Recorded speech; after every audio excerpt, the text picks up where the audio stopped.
Children of Men was released in 2006 and became one of the century's most prescient dystopian visions. The story of one man's reluctant journey to protect the only pregnant woman on Earth, the movie is an exploration of hope and humanity in the midst of societal collapse. My name's John, and the infertile amigos with me are Westy. He was 19! And Matt. Baby Diego. Come on, the guy was a wanker. It's 2027 and all the right movies are talking pandemics, propaganda and Pink Floyd. But first, go on, pull more finger.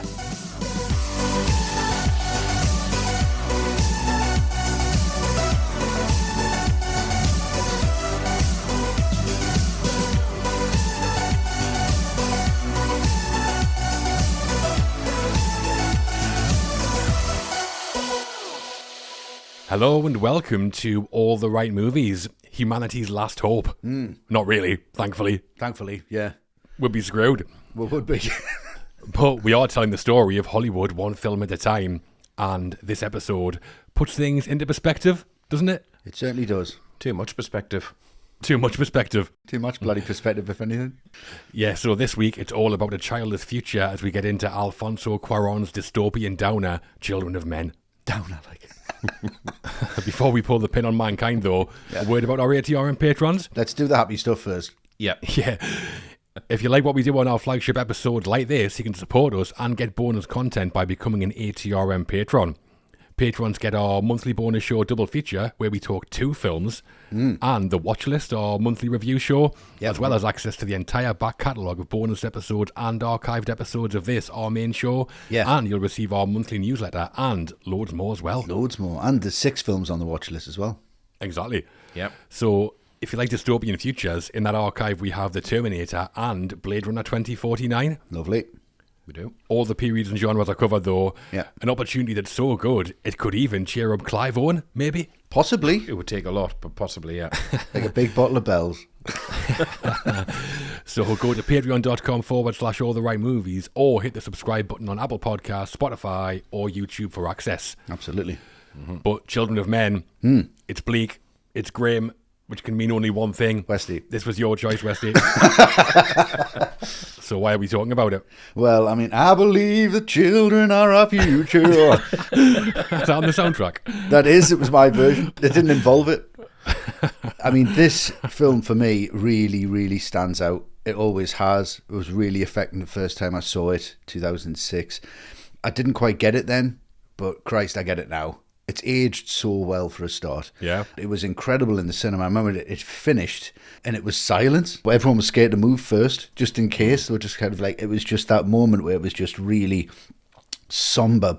And I still get it now. I think its impact has not lessened over the years. I think it's just got stronger and it's just become even more terrifying to watch this film. You really need to plug in. You really need to sit down. This was made for the cinema. And I don't think it was out long enough for people to really appreciate it. I would love for this to come out for another run. People to go back in, sit, watch it, come out and talk about it properly, because I really do think it's a film that people need to sit up and listen to. Yeah, I was aware of Children of Men before the film because as a teenager I went through a phase where I devoured all these classic dystopian science fiction novels like 1984, Brave New World, Fahrenheit 451, all that kind of stuff. And one of them was The Children of Men by P.D. James. Nice. I liked the book, so when I heard a film adaptation was in the works a few years later, I was really excited for it. And I knew Alfonso Cuarón from the Harry Potter film he directed. Yeah, that's right, yeah. The best Harry Potter film for me. Yeah. So knew we had an eye for visuals and storytelling, and first time round, Children of Men, the film, it didn't disappoint. Right. So obviously I'll talk about why as we go, but there's a load to cover on this. The pretty unique concept is interesting. Yeah. The themes it explores are as well. Some big names in the cast, some big names in the crew. And the first time we've covered Alfonso Cuarón. Yeah. I mean, that was a guarantee at some point, I think. Yeah. It won't be the last time either, I imagine. No, definitely not, no. This should be a great place to start. Absolutely. And Matt, what's your deal with Children of Men? I think this one is one that is permanently flying under the radar, and I know that's not contradictory considering it won the poll, but this is a film where not everyone knows it, but the people who do know it get very, very passionate about it. Yeah. And I'll be honest, it's flown under the radar a bit for me as well. It's not one I've watched a lot, and that's because of one particular thing about it, really, which I'll address when we get there. So I'll just say 2 more things about it. Firstly, I'm really, really glad I've come back to it and given it the attention it deserves. And secondly, as we've been saying, watching this in the year of our Lord, it's one hell of a trip. Yeah. It really is. So Children of Men was produced by Strike Entertainment, Hit and Run Productions and Toho Toa, distributed by Universal Pictures and released on September the 22nd, 2006. Filmed in England, Argentina and Uruguay, it was directed by Alfonso Cuarón with a screenplay by Cuarón, Timothy J. Sexton, David Arata, Mark Fergus and Hawk Ostby, based on P.D. James' 1992 novel The Children of Men. It stars Clive Owen as Theo Farron, Clay Hope Ashiti as Key, Chiwetel Ejiofor as Luke, Julianne Moore as Julian Taylor, and Michael Caine as Jasper Palmer. Or John Lennon. The old hippie. John Lennon. Well, let's get ourselves to London 2027 then, should we? Yeah, let's do that. It's the morning commute in the big smoke. It's the beginning of Children of Men. The beginning. Children of Men opens not with the big bang, but a big bang, as we're thrown into 16th November 2027. We're going to be talking about the moments where our hero is abducted by an immigrants' rights group, but first, that explosion and the intros to some key characters. Yeah. So we start with Theo Farron in a crowded London cafe and the world mourning the death of baby Diego, the world's youngest person. Yeah. A supposed terrorist bomb explodes and we then meet Theo's best pal Jasper, the Woodstock throwback. Yeah. Coffees to start, Westy. Yep. Good way to begin the day for you. Yeah, 2 sugars. Lovely. No sweeteners. No, just whiskey. Irish. I just make it Irish, yeah. I mean, this is an incredible sequence. There's been so many times. And one of my pet hates is when I'm watching a film with someone who are halfway through and like, when's this going to start? You ever experienced that? I fucking hate that. Yeah. And this is one of them films where you go, there you go. It started. Bang! Right in your face. And you cannot ignore it. It's so powerful. It's so well done. But there's so much in this one sequence that makes it so exciting and paints the picture of the whole film. I mean, there's the woman holding the dog that you don't realise anything about, but then pets are like children, so they're immediately evident. What's that doing in a coffee shop? What you holding it for? Theo comes in, ignores the television. He's totally apathetic. He doesn't give a shit. He just wants the coffee straight in, straight out. This obsession with Diego down to the minute that he lived. You just do, he spat in the face of this fan. That's going to come back later with Key. We'll get into that. That's really important foreshadowing. So it's got all of these kind of little details where if you look at it, it's really interesting. And then he goes outside. And it's even more interesting because you just think, holy shit, that is London next year. We're not a million miles away from this at all. Parts of London do look like this. It's just incredibly well done. These huge screens, there's rubbish everywhere. There's cash for organs, like cash for kidneys on the sides of bus advertisements. There's this Niagara thing, which is obviously kind of like a sex help. It's just a place that you don't necessarily want to be. But he just walks past 2 police. They're obviously not doing anything with the situation. They're not doing anything to help anything. And just pouring whiskey into his coffee at what should be the morning, in broad daylight, in the middle of everybody. You just think, well, this guy's not happy, is he? What's the point in being sober? This is just grim. And there's just that incredible, because it's all done in the one. There's an invisible cut halfway, I think. Yeah. But it seems like this is done in that one shot. And the camera just moves around just so nicely. And you get that wallop of that explosion and just that ringing. Yeah. Now, that cut to that title sequence is one of the most powerful moments. I love it. I love it when it just smash cuts like that, when it's just you're in the middle of something, you're kind of halfway through breathing in, you're like, and it stops you breathing out. It's almost like a TV show more than a film in some ways. At that point, yeah, I think a lot of like TV shows from then have just really taken this on board and went, oh, that's how you do the first episode. And then you would end and say, right, we're into the second one. So people have taken full episodes from this one sequence and this one explosion. From there, it's just really interesting how it's totally just run of the mill. A terrorist attack. We don't even know who the terrorists are and nobody's bothered about it. It's just this world that is so far away from your psyche but so close to you physically. That is just so terrifying about this film, and this opening sequence sets it up. If it cuts to that Children of Men title sequence and you feel uncomfortable, don't watch the rest of it. Because it just sets the tone beautifully. Well, I love a good dystopian science fiction film, obviously. And one of my favourite parts is always the first act and seeing how they build the world up. Yeah. And within minutes, it's obvious we're in safe hands with Cuarón. That shot in the coffee shop, literally everyone watching the broadcast about baby Diego, he doesn't tell us it's big news, he just shows us. The only time I've seen that in real life is like 9/11 or something, or England in the World Cup. But Love the tracking shot on the London street, the digital ads in the background that are like propaganda, and all the multiculturalism on the street. Yeah. And the colours are all like grim and desaturated. They're always feeding us info and creating the world like in the background. Yeah. But also, they're building the character of Theo as well, because we see him just after this in his office. He's just been involved in a terrorist attack, but the thing that he uses as an excuse to get out of work is the death of baby Diego. Yeah. So the priorities of him and society seem a bit lost, or different, at least. So it is a different world, but still really recognisable to us, I think. Yeah, not in 2006 as much, but like the amount of places now where it's please report suspicious activity, and you're just like, right, is it your bag? Has someone else touched it? Let's look. Yeah. Back then it was kind of like, yeah, we're never going to be that paranoid. Yeah, okay. Well done, Westy. And it's all done almost entirely with visuals and not many words. I love it as an opening. Yeah, it's great. And the terrorist attack takes place in Fleet Street, and it was scheduled to be shot down location. About a month earlier, though, the London bombings on July 7th happened, and Cuarón said he never considered changing the film location because London is so heavily part of the script. Yeah. Yeah, he said at that point it would have been impossible to film anywhere but London. I mean, that's something though, isn't it? The script was like on the money, unfortunately. Yeah. They won the money, yeah. I mean, that's not the last time we'll be saying that. No, definitely not. Yeah. And the scene is presented as being one continuous take, but it's actually two shots together. The visual effects supervisor, Fraser Churchill, said it was filmed over 2 days. Day one, they filmed the coffee shop in TVs and Theo walking out onto the street. Then day two, they captured the explosion and the aftermath. The two shots were then combined digitally to create the effect of one unbroken take. Right. Yeah, so 2 main effects teams worked on this, Double Negative and Frame Store, like 2 of the big boys, and the explosion had to be 2 shots really. The first shot's in the cafe, like you say, and then for the shot on the street, they had to empty the coffee shop and then rig it with explosives. Yeah. So they didn't just blow the extras up. No. James Cameron. No, it's James Cameron, no. Yeah. Loads of tea ladies in there.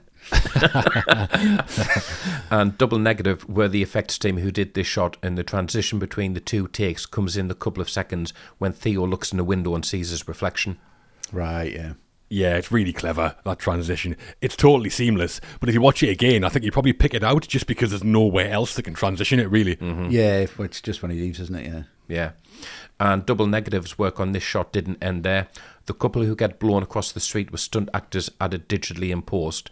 We also see the Shard skyscraper in the background, and that Yeah. wasn't built until 2009, so they added it based on architectural drawings, and Double Negative also added all the digital ads to the buses and screens in post-production.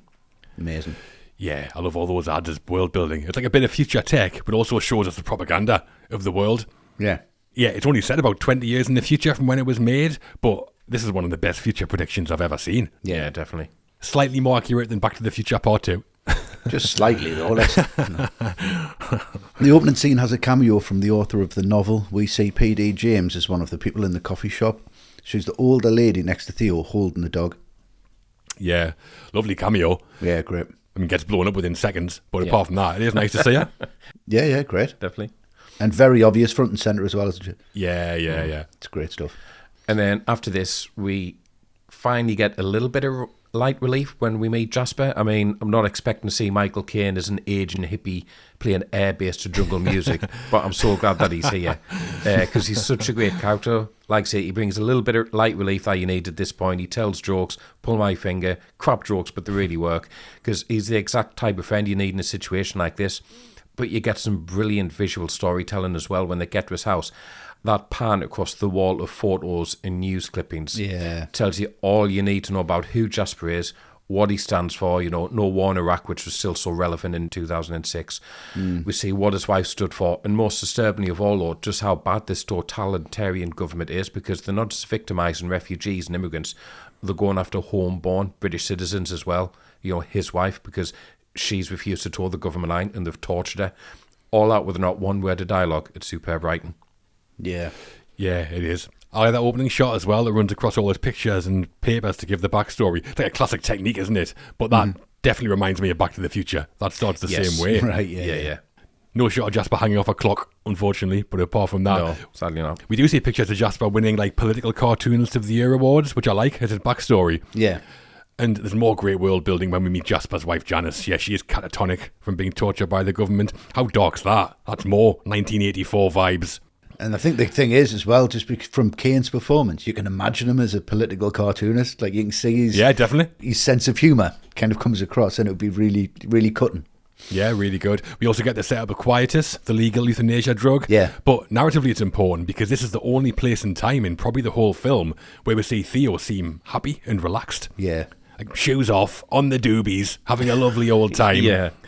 And we get the setup of the pull more finger gag, which I could do without, if I'm honest, Homer Simpson.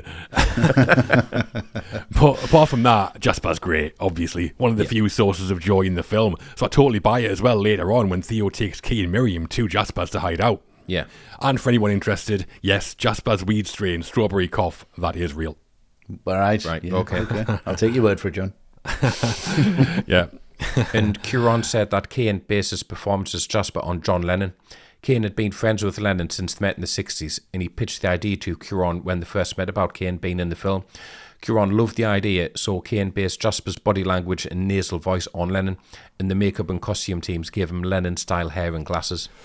Yeah, once you know that, it's pretty obvious, isn't it? Yeah.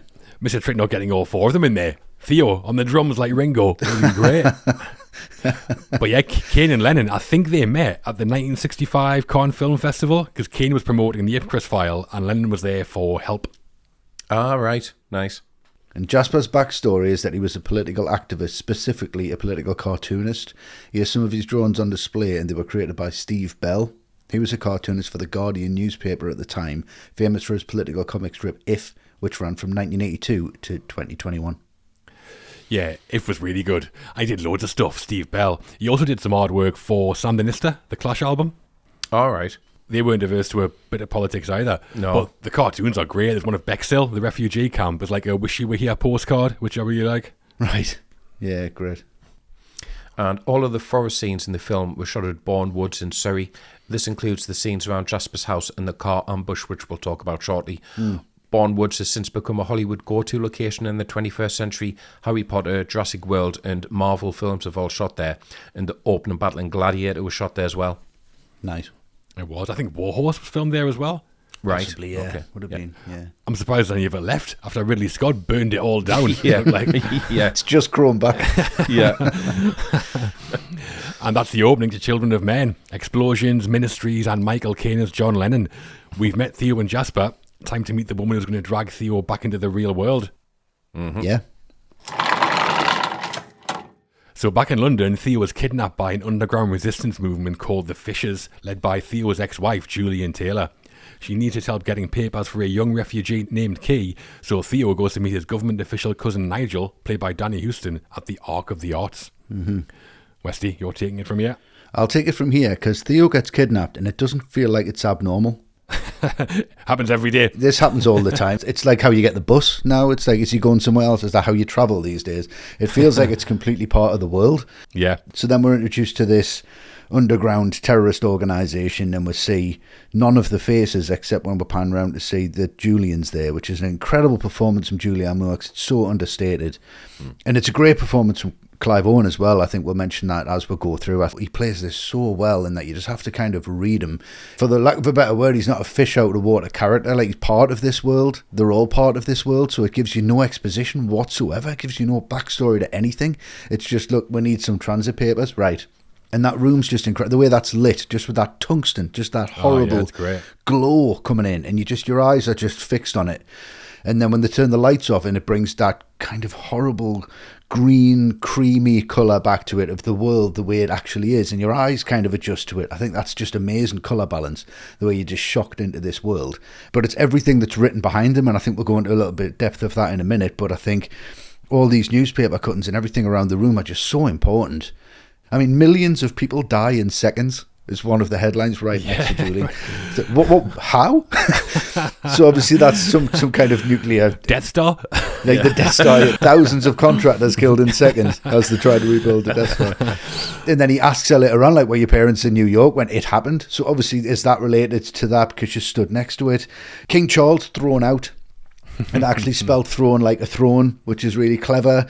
The tabloids still like a pun. Exactly, the love of fun, but that's the rise of government power and the end of the monarchy, and the government are now in charge of absolutely everything. So that just shows where it's all gone and where the strengths lie, and that the media will just bend over and take it off anybody who's in charge, basically. So, and that's all evident just in this one scene. And then we're also getting this real play and this real push forward in the narrative that there's this refugee that needs to escape, to get out of there. And they only need to get to Brighton from London. That's far. Yeah, it's not. How challenging must that be just to get there, just to get to the coast? It's like, this place is just under severe lockdown. It's absolutely terrifying. Who is this guy? What can he do? He's got some contacts. He must be important. He doesn't seem to be important. Why should we believe in him? But then you get this character who actually does believe in him. So we get this glimmering of hope from Julian. And then, as you're starting to like her as a character, she delivers a line that I've never forgotten since I've first seen it. It's just, that's the sound of your ear cells dying. Yeah. Once that's gone, you'll never hear that frequency again. Enjoy it while it lasts. Like the amount of times I've come home from a gig and I've heard that, and I just think to myself, that's it. That's the last time I'm ever going to hear that frequency in my life. Slowly going deaf. It's the whole film. Everything's going to die. Nothing is going to last. Everything's fucked. Even your hearing's gone. Everything's going to die. It's all so dour, and I fucking love it. Right up your street. Absolutely. I built the street. Yeah, that box room covered in newspapers. Every headline's got like a different story about the world falling apart. Yeah. Well, there's one about the Beckhams for some reason. Oh, is there? Oh, I've missed that one. It's the wedding anniversary or something, it says, yeah. Right, they're falling out with the sun again. That'll be a good prediction. Well, apart from that, stories of the world falling apart, that is such a great exposition device. It's kind of there if you want it, but if you don't, fine. Exactly. Just leave it, yeah. And Julianne Moore, love her. Touch her class every time. Every time. Always. Easily brings like an authority and an intelligence to Julian. I'm not sure what you saw in Theo arguing with her on the bus like a kid. I know, yeah. But as leader of the Fishers, I totally buy people following her. Yeah, exactly. Even if she has a misfire, it's not even her fault. No. And again, she's there to develop Theo. Julian and their son Dylan dying. That's Theo's backstory basically, and it kind of comes up here for the first time. Yeah, yeah. And in the source novel, the pregnant character is not a black refugee called Key. She's a white English woman from the ruling class called Julian. And some reports say that Julianne Moore was originally cast as this character. But when the pregnant character was changed to African, Cuarón asked Moore to play Julian as the leader of the Fishers instead. You can see that, yeah. Yeah, it's a big change, that, and much better change for me. Yeah, definitely. Better without the white saviour narrative that's in the background, I think. Yeah, just adds a level of complexity which it needs, I think, yeah. Yeah, and with Key, it means it can bring in themes around immigration as well, which are a big part of the film. Exactly. Even though Julian, in essence, is an immigrant because she's American. Yeah. But still white and acceptable. She's middle class white, fine, that's okay. Yeah, exactly. And one of the most time-consuming scenes to create was the scene where Theo is interrogated in the Fishers' hideout, as we've just talked about. The room was covered in newspaper and each headline was created.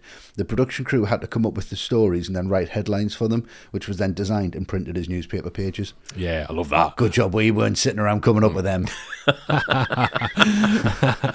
Well, yeah, some of the headlines are things like Africa devastated by nuclear fallout, chaos in refugee camps. Loads of them are about immigration and fertility drugs like famine and war. Seems like a pretty horrific place, to be honest. Yeah, awful place. Yeah, imagine if we were making them headlines up. Movie intentionally changes narrative to fit podcast rhetoric. Hollywood changed forever. Yeah. And then from Julianne Moore, we meet Danny Houston. Always great to see Houston in something. But what a contrast he is to Jasper. I mean, Jasper's had to essentially go into hiding for standing by his beliefs. But at least he's got the love of his life there to hold on to, a comfy home, a good friendly dog. Nigel got all the riches he could hope for, but that place where he lives, it's incredible set design. Yeah. But it's so sterile and it's cold. Yeah. And his dogs are so unfriendly, which I think is a very nice subtle touch to differentiate these characters. And the most damning thing of all about Nigel is he saved all this art, but only for himself. He's got no intent to share it with the rest of mankind. And if art isn't meant to be shared with the world, then what's the point of it existing? Exactly. So, Yeah. for seeing that on the face of it is mainly about moving the plot along, getting the transit papers. There's so much relevant subtext to it as well. Like when Theo asks him how he can stand everything going on in the world, and Nigel says, I just don't think about it. Yeah. I mean, it's tempting, isn't it, to take his view, to be honest? Yeah, it's good advice. Yeah, it's good advice. Yes, the place where classic art's preserved is called the Ark of the Arts. Like, the religious undertones aren't exactly subtle. I'm just surprised Nigel's not called Noah. Yeah. Russell Crowe in there, massive, with a beard. Huge beard. Yeah. Just two of everything. Two Michelangelo's Davids in there. But the Ark, I like as an idea. The government preserving all this great art while the world kind of burns outside. And yeah, Michelangelo's David's missing a leg. Who did that? He's drawing a tash on the Mona Lisa. And Nigel, he's a smug twat, isn't he? Oh, absolutely, yeah. Perfect for what Cuarón wants, though, I think. This, like, rich bureaucrat living in luxury while everyone else suffers. So the contrast of class and privilege, like classic dystopian themes, that's brought in really nicely in quite a unique way, I think. Yeah, with everyone around him completely deflated and devoid of life, like his dogs and his child. Yeah. Like his kid's just non-responsive till he screams at him. Yeah, it's horrible, that. He's a sterile man in a sterile world. Yeah. Exactly. He is, yeah. And just before this, when Theo's being driven to the Ark in the Court of the Crimson King on the soundtrack, absolute banger. Yeah. But what I love about that is how it starts on the soundtrack. We're listening to it as we're with Theo. But then when Theo gets to the Ark, it's actually being played in the Ark. So kind of diegetic and non-diegetic at the same time. Yeah, I love it when they do that, yeah. Great sequence. I love all the visuals of all the artwork, obviously, and the themes being developed, and the narrative going along really nicely, I think, as well. Yeah. And the film and the novel handle Nigel differently. In the book, Theo's cousin is called Zan Laipiat, and he is the Warden of England, an authoritarian ruler who has abolished democracy and keeps control through fascist, oppressive policies. Yeah, no curating artworks for Zan. He's the right one. Good lad. Nice fella. And in the Ark, as well as the statue of David, we also see Theo walk past kissing coppers, a famous stencil image created by the British guerrilla artist Banksy in 2004. Cuarón had been interested in bringing Banksy in to work on some visuals for the film, so he met his manager, and although Banksy said no, he let them use kissing coppers. Right, fair enough. Yeah, he didn't meet Banksy directly, obviously. But Cuarón said that he met the manager in a coffee shop, and even that was weird, because the manager sat behind Cuarón, just firing questions at the back of his head. Can't see me either. That's really young.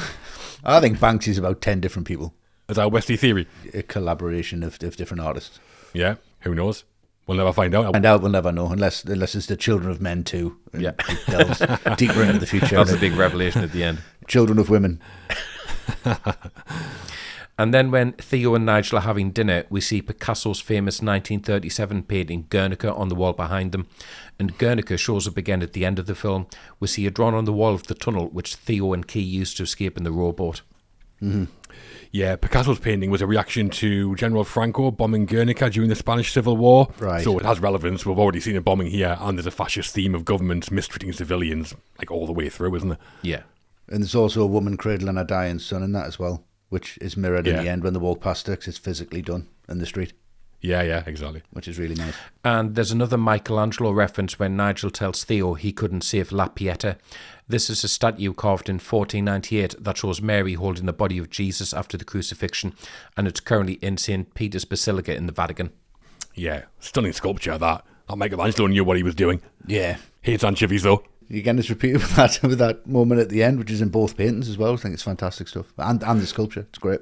Yeah, there's a nod to that statue at the end, isn't there? The Battle of Bexhill. There's a woman we see cradling the body of a man, and that is based on an award-winning photograph by Georges Merion from a protest in Kosovo in 1990. That picture is called the Kosovo Pieta, and it's also a photo of a woman mourning her dead son. Right. So that image, named after the statue, is in the film. Wow. And then the statue's not in the film because it's been bombed. Amazing. The Ark of the Arts scenes were filmed in the Turbine Hall of Tate Modern Gallery, but in the film it's been built in Battersea Power Station. We can see there's a floating pig outside the window of the Ark. This is a nod to the Pink Floyd album Animals. The cover of that album is an image of Battersea Power Station with a pig floating above it. That album was inspired by George Orwell's Animal Farm, which is about a revolution against a brutal dictatorship. And as we know, the pigs are the guys in charge. The horrible fat bastards. Yeah. Napoleon. Napoleon, yeah. Themes everywhere. And with the film being set in 2027, that would be the 50th anniversary of Animals. So maybe another nod of why it's there as well. Fair enough, yeah. I mean, it's very, very prevalent in the shot, isn't it? Oh, you can't miss it, yeah. You cannot miss it, yeah. And then after this, Theo's on the mission. He's got the papers. They've picked up Key. And you think this is actually quite a nice car journey going on here. Yeah, it's lovely, isn't it? It's lovely. Yeah. Little trip out into the country. Who doesn't Theo's love that? laughing. He's having a good time. Yeah, everyone's having a good time until I mean, I just love how unexpected and out of nowhere this is. I mean, this is Julianne Moore. I mean, aside from Michael Caine, arguably the biggest name in the film. Yeah. So surely she's not going to be killed off early. And what she's done is she's brought a little likeness to the film. Theo is more relaxed around her. You can tell there's still an attraction there between them. It's so playful with that like ping pong ball trick they're doing between them. Maybe this is going to be the central relationship in the film. Nope. And the thing is, there's no like booming soundtrack to signify the danger, just that burning car rolling out of the woods, and then we're just thrown into utter chaos. There's this mob, there's gunmen, there's the policeman who Luke guns down, and the coverage that Cuarón gets while never leaving the interior of the car is astonishing. And I think it's one of the most all-time shocking deaths for Julian, because for me, it's like when Kevin Spacey gets shot in LA Confidential.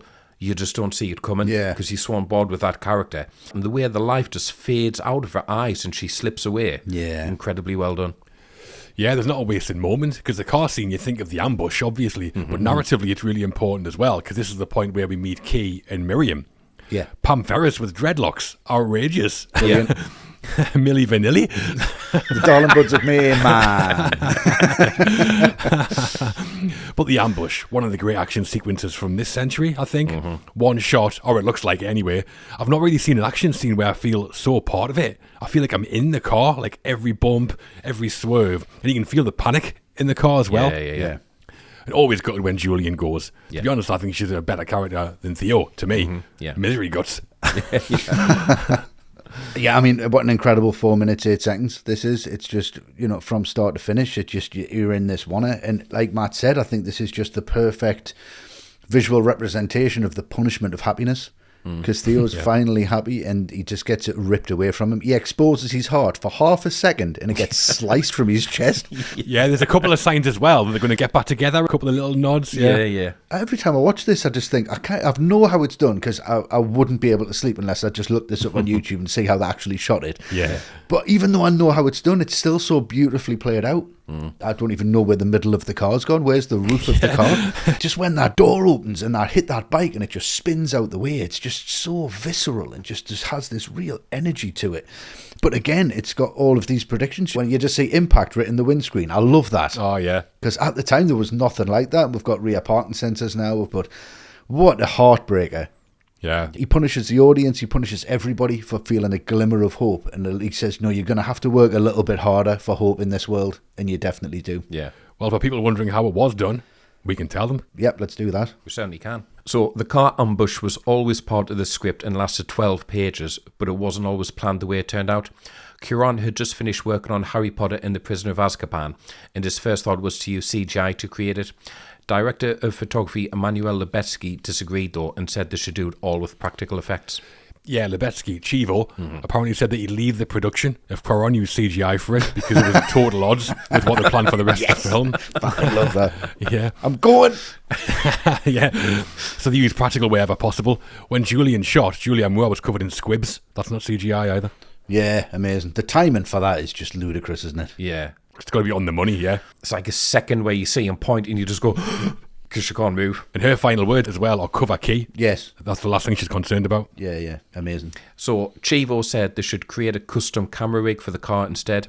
They got in touch with Gary Tealtgus, a cinematographer who owned Doggy Cam Systems, and asked if he could build what they needed. Yeah, he said they'd got a call on a Thursday saying they needed a proof of concept by Saturday. So he had like 36 hours. Right. But he did it. Fair enough. I mean, if he builds them anyway. So Doggy Cam built a custom overhead camera rig for the ambush. They cut the roof off the Fiat, then suspended an H-shaped track above the car. The camera could slide front to back and side to side over the actors, then drop down into the cabin, all controlled remotely by the camera operator Frank Buono. Yeah, it's some piece of work. I think it's actually so good that at first you don't realise how good it is. Nah, you've got no idea. It's dropping in and out of the car and moving round over the roof. It's actually insane when you really pay attention to what the camera's doing. Yeah. It rotates 360 degrees inside the car at one point. And there's literally no distortion on the wide angle lens either. So it doesn't feel like you're watching a fisheye or anything. It just feels like your field of view. Yeah. Which is incredible. And the Fiat car itself was modified too. There was a fake roof, which is where the two stunt drivers were hidden. One did the forwards driving, the other did backwards. The actors' seats were on hinges that could lower them out of frame, and Cuarón, Chivo, Buono and a focus puller rode in a translucent cabin mounted on top of the car. Wow. Yeah, Fran Bruno said, we look like the Beverly Hillbillies rolling down the street. Amazing. Like Luke and Han and the Falcon when they're shooting the TIE fighters. Great kid, don't get cocky. Imagine seeing that drive down the motorway just after work. There they are, yeah. Wacky races. Get 'em, bully brothers. A bit like the opening sequence, the car ambush seems like one continuous shot, but it wasn't. The scene was filmed in 6 sections at 4 different locations in Bourne Woods over 1 week and needed 5 digital transitions between the sections by double negative, and they're the guys who did the one at the start as well. So the shot was very fragile. Yeah. If a squib mistimed, or if the flaming car rolled wrong, or an actor missed a cue, or anything else, they had to reset the whole thing and go again. That's why they had to stitch shots together, because it was just really, really complicated to hold all this thing down. It was so highly choreographed, it was impossible to nail it all in one take. Yeah, and the moment the bike crashes into the car, that's CGI as well. I think it's really good, though. Well, it's great. You can kind of tell they're using that as a bit of a breath of fresh air. Like, let's take a... That's how it feels, yeah. Like digitally, yeah. Yeah, and that and the 5 transitions are all seamless. The only bit that looks CGI to me is when Theo and Julian are spitting that ping pong ball at each other. Yeah, exactly. Yeah, it does seem... Yeah. And in Julian's burial scene, we see Miriam putting a Virgin of Guadalupe model on top of Julian's body.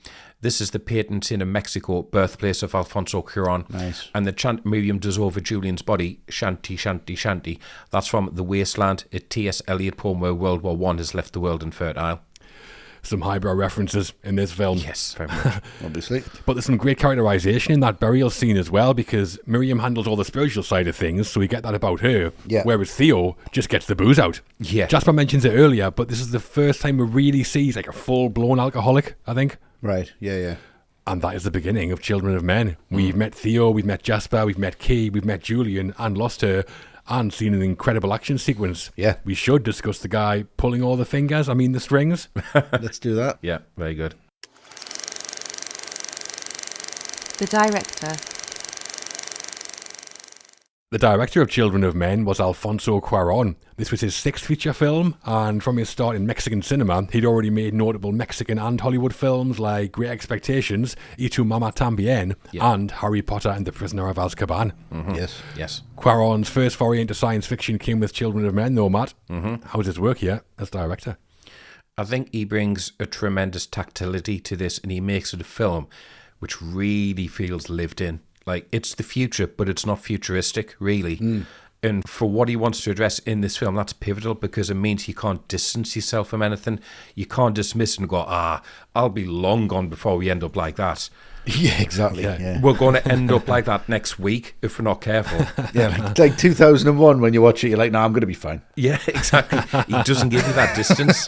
There's holograms in here, but they're not 100 foot high. They're on the sides of buses. Yeah. They blink and you miss them. He's created a future where people still drink cups of takeaway coffee. They still listen to physical copies of music. They still read newspapers. And this tactility brings you into this film, whatever the scene is. You're thrown into battle scenes, which are like Saving Private Ryan, but they're on your front street. Yeah. But then he can pull back and give you really emotional scenes of the kind of growing like tenderness and emotion between Theo and Kay as he realizes just what she is and what she represents. So in a way, this is just an example of a perfect director, because he's a technical master, but not at the expense of emotion or storytelling. Yeah, this is Cuarón's first science fiction film, like we said, but you wouldn't know it, because his understanding of the genre is there from like the first second of the film and doesn't really stop. Mm-hmm. I mentioned the world building, and it is exceptional. The way that he uses the background to feed us information kind of blows me away, the ads and the propaganda. But there's more than that. Mm-hmm. There's moments where the camera's tracking characters, and then it abandons them to focus on what's happening around them. Mm-hmm. That's one of the best ways of dropping in exposition I think I've seen. Mm-hmm. We get that at Bexhill a lot later on, but there's a great moment near the start where we leave Theo walking down the street to focus on the burned out estate in the background. Yeah. We're like not being told about the state of the world. We're seeing it constantly. Mm-hmm. And what makes Cuarón special here for me is a couple of things. First is restraint. There's no massive science fiction spectacle, no flying cars, no laser guns, not many holograms. That would have been my version, obviously. The Britain here is familiar. It looks tired and it looks run down, but it's so familiar it makes it easy to believe it. And then the way that he shoots it, this idea that Cuarón's had of using lots of long takes, especially at the big moments. We mentioned the opening and the car ambush, and there's more to come. But that technique is so immersive, it's ridiculous. Lots of handheld cameras to give like a documentary feel. It puts you right there. I feel like I'm in 2027 London. I think that's so hard to pull off, but Cuarón makes it look kind of easy. So technically it's there, thematically it's there, emotionally it's there. It's engaging and it's challenging, like all the best science fiction usually is. I think this is a great director, kind of at his best. I mean, I totally agree with what you're both saying, to be perfectly honest. It's an incredible piece of work from a guy who I think was set out not necessarily trying to make an incredible piece of work, just a credible piece of work. After the Harry Potter film, he wanted to come into something with just a little bit more of an adult theme and a little bit more depth, and I think he's completely lost patience here. And I don't think that's a bad thing. I think that's a good thing. I think he's lost patience with spelling everything out for people. Yeah. And that's really good because this makes him kind of fast forward. Like, you ask him a question, no. Like, he's sick of press conferences. He's sick of people asking him what's going on. He's just like, no, fuck you. I'm making a world. Find what you want from it, and I can give you that. And he absolutely does. And I think the whole power of this is that if this was done by a British filmmaker or even an American filmmaker, it would be nowhere near as good. Yeah. Because they've got this responsibility to reflect this country in a certain way. There's certain respect that you have to have for Britain. Cuarón doesn't have to have that. No. He can come in here and shoot it any way he wants to. And I think that's why it's so refreshing and so new, because it spins the whole thing on its head and you can see how people from outside of our bubble see it. And I think you need somebody like Cuarón to come in and have that view of it. And like we've said over and over again, this is not Blade Runner. This is the anti-Blade Runner. Digital adverts are more important than people themselves. Kill yourself. Here you go. Here's a kit to help you kill yourself and give us your kidneys, by the way.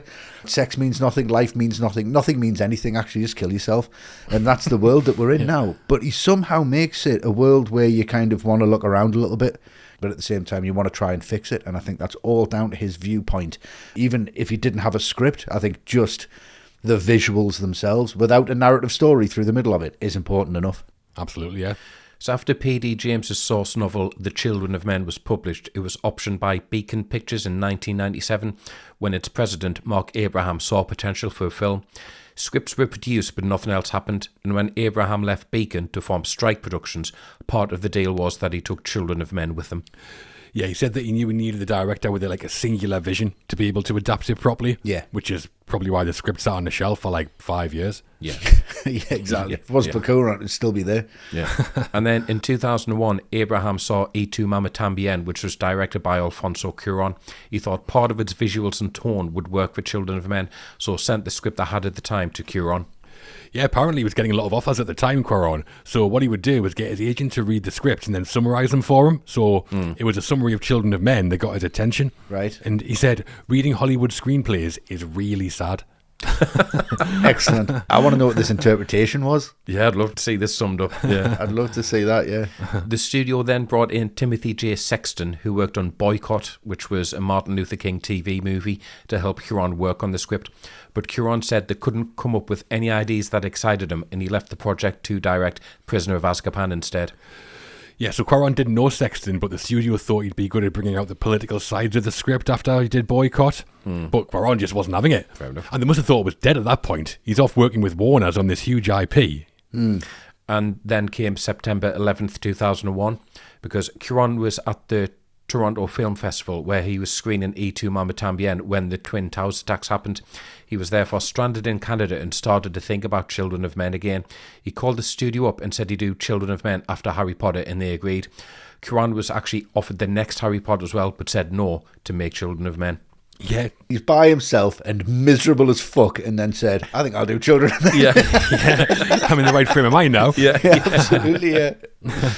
Yeah, well, Tim Sexton said that Cuarón suddenly called him back about the blue and said that he now had a vision for the film, which was the future isn't someplace ahead of us. We're living in the future right now. Yeah, it's right here. Yeah, exactly. And that's it. That's kind of the spark, and everything else seems like falling into place from that idea, I think. Definitely, yeah.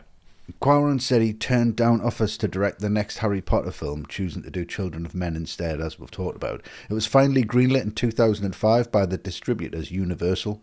The chair at Universal, Stacey Snider, told him, I don't understand this film. I have no idea what you want to do, but go ahead and do it anyway. And she approved a $76 million budget. I think that just shows how highly thought of Cuarón was at the time, doesn't it? I need a Stacey Snider in my life. I don't know what you want to do with it, Westy. I don't know why you're so miserable, but he has $76 million to go and make something. Fucking thank you, Stacey. I'll give you a ring later. What's quite interesting, though, is that Cuarón said that filming Harry Potter in the UK was a massive help because it helped him get into the psyche of British culture. Yeah. Which I think you can see in Children of Men. Mm-hmm, definitely. You see some shots from Harry Potter and Children of Men. Yeah. It's got a very similar tone. Yeah. The production designers were Jim Clay and Jeffrey Kirkland, and they said Cuarón told them he didn't want a high-tech future. He wanted the world to be very grounded. He said they should create that anti-Blade Runner. Nice. So Cuarón gave them a file full of visual references, including images of conflicts during the Iraq War, abuse in Guantanamo Bay and Abu Ghraib prison in Baghdad, the aftermath of the Chernobyl disaster in 1986, the Balkans conflict, and the Troubles in Northern Ireland. Fucking hell, what a sticker book that is. I know, yeah. You got any shinies? Here's your references. God, Guantanamo Bay, need. Swaps.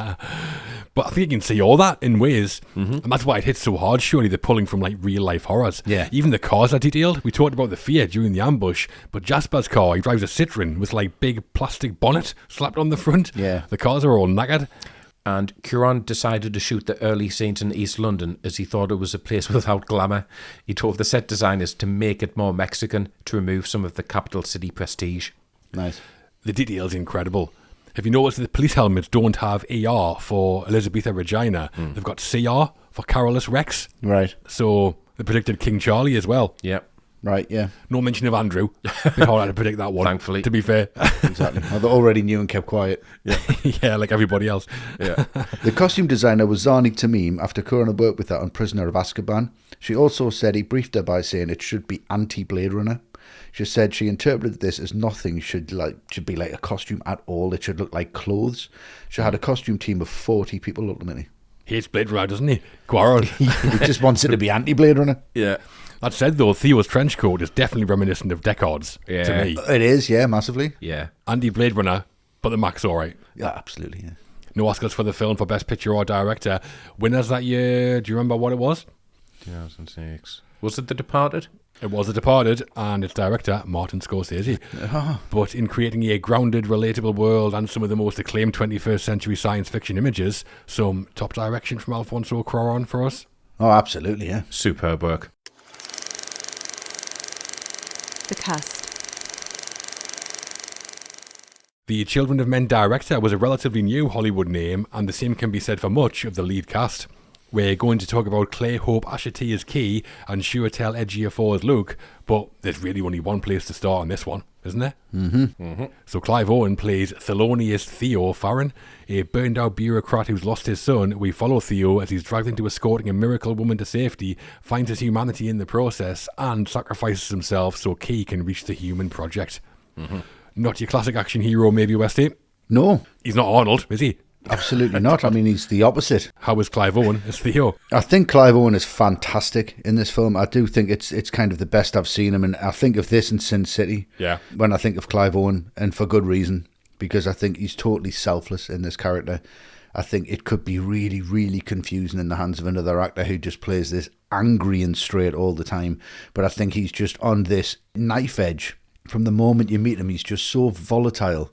You don't know where he's going. He's completely given up hope, but you can see that he's got this drive. He has this motor of him inside of him that just needs to be kickstarted somehow. You can kind of see that from the character, and that his whole presence change once Julian gets him involved with the fish, and once he goes to visit, he goes to the power station, and his whole body language changes, his whole posture kind of changes.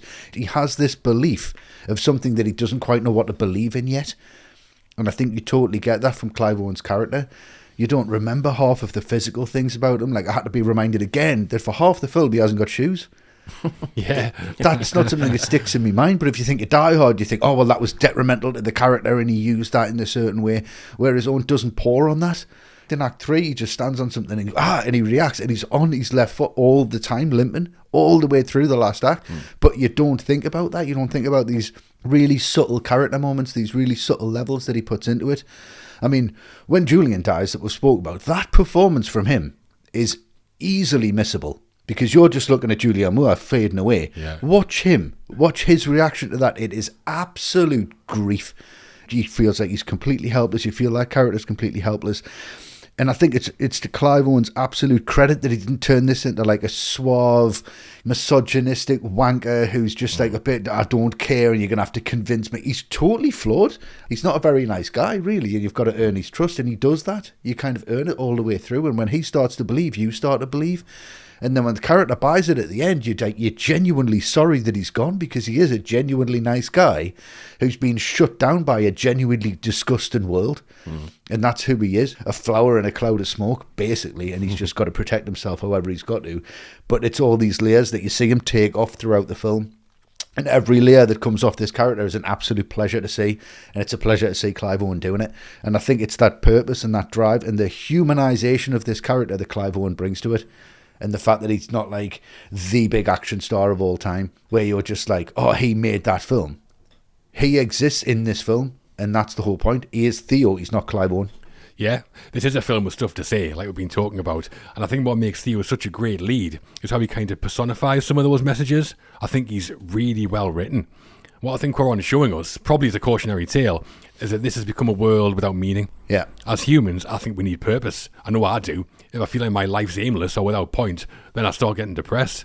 I think that's why rich people work when they don't have to, or some do anyway. Oh, yeah. So here, with the infertility, society's lost its sense of purpose, and the world's like gone to hell as a result. And that's the basis of Theo's arc, because at the start, everyone's transfixed by that news broadcast, except for Theo. Yeah. Couldn't give a monkeys about Diego.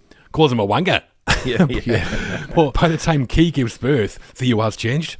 He's realised the life of Key's baby, and therefore the human race, is worth saving. It's even worth dying for. So basically, he's got a purpose. And I think he's kind of the main theme of the film, the importance of hope and purpose. Yeah. As a character, Theo is the perfect example of the world and the society at the start of the film. So if he's redeemable, maybe we are as well. Yeah. I think it's great character writing. And Clive Owen, not your typical action star, but I like him here. Leads it really well. Yeah. And apart from the scene where Jasper euthanizes Janice, Theo was in every scene in the film. Yeah. I agree, Westy. This is easily the best I've seen Clive Owen, to be honest. Yeah, before or since, I think. Yeah. Yeah, I mean, I said at the top, there's always been something about the film that puts me off it a bit. And I don't want to blame Owen totally, but it kind of is his fault a little bit. Oh, here we go. Here we go. I thought it was going to be Pam Ferris. No, it's just, I just can't think of a single film where I've gone, Clive Owen's in this. Great, that sealed the deal. I'm in there for that. So I'm just a bit conflicted about him. Like, is Owen playing a perfectly unremarkable man in very remarkable circumstances, or is he just a little bit kind of bland compared to everyone else? Is he just an unremarkable actor? Yeah, I mean, I just think 2006, you could have Daniel Craig in here, you could have maybe Jude Law. Not going to say it. So I'm certainly not saying he's actively bad. I mean, I'd agree. I think this is his best performance. And there is probably, a lack of ego here. I think he does let everyone else outshine him. Julianne Moore, Michael Caine, I think he lets him kind of grab the limelight. But, that's maybe the point. I think he's fine, and he's very much the everyman, which is exactly what Theo is. It's just hard to get really excited about him as an actor, I think. Yeah, but think about the rest of the cast, or everyone else who's in there. Yeah. It's all on the same level, apart from Julianne Moore. Yeah. It's on a level, it makes sense. Yeah, I know what you mean. It's just, just in general, Clive Owen is a bit, white bread. With the development of the film taking place over quite a few years, like we talked about, there were various Hollywood actors considered to play Theo at various points. Matt Damon, Russell Crowe and George Clooney were all reportedly considered. Prefer any of those, Matt? Russell Crowe at that time, yeah. Damon could have been great, I think. Yeah, he could have been great. Yeah, is that around the Bourne films, isn't it? Round then, yeah, round then. Yeah. Clooney just charming the pants off everyone. Can't help himself. I love Clooney, but he wouldn't have I worked. don't know, if you imagine Clooney at the start in that street filming up the whiskey and the explosion happening, I can kind of see him doing that. Yeah. Like Solaris Clooney. Oh, maybe, yeah, actually, yeah. Depressed Clooney, yeah. Miserable Clooney. Your favourite Clooney, Westy, isn't My it? favourite of any of the Clooneys. Gloomy Clooney. So when Cuarón signed on to direct, he knew he wanted an everyman type of actor to play Theo. Clive Owen had played some big lead roles recently, like King Arthur in Sin City. Yeah. So Cuarón had the script sent to him. Owen read it and didn't think he was a good fit for it, so he was hesitant. But he was a huge fan of Cuarón, though, and that convinced him to take the part. He was a big name at the time, Clive Owen, wasn't he? Mm-hmm. Yeah, he was. At the time, he was apparently also wanted by Edward Zwick as the lead in Blood Diamond. All right. And he turned that down to do Children of Men. All right. Wow. It's one of DiCaprio's worst performances. Nobody talks about that, but it's not great. Yeah, well, Zwick cast him on the back of it. His accent in that. Blood Diamond. I like to get kissed before I get fucked.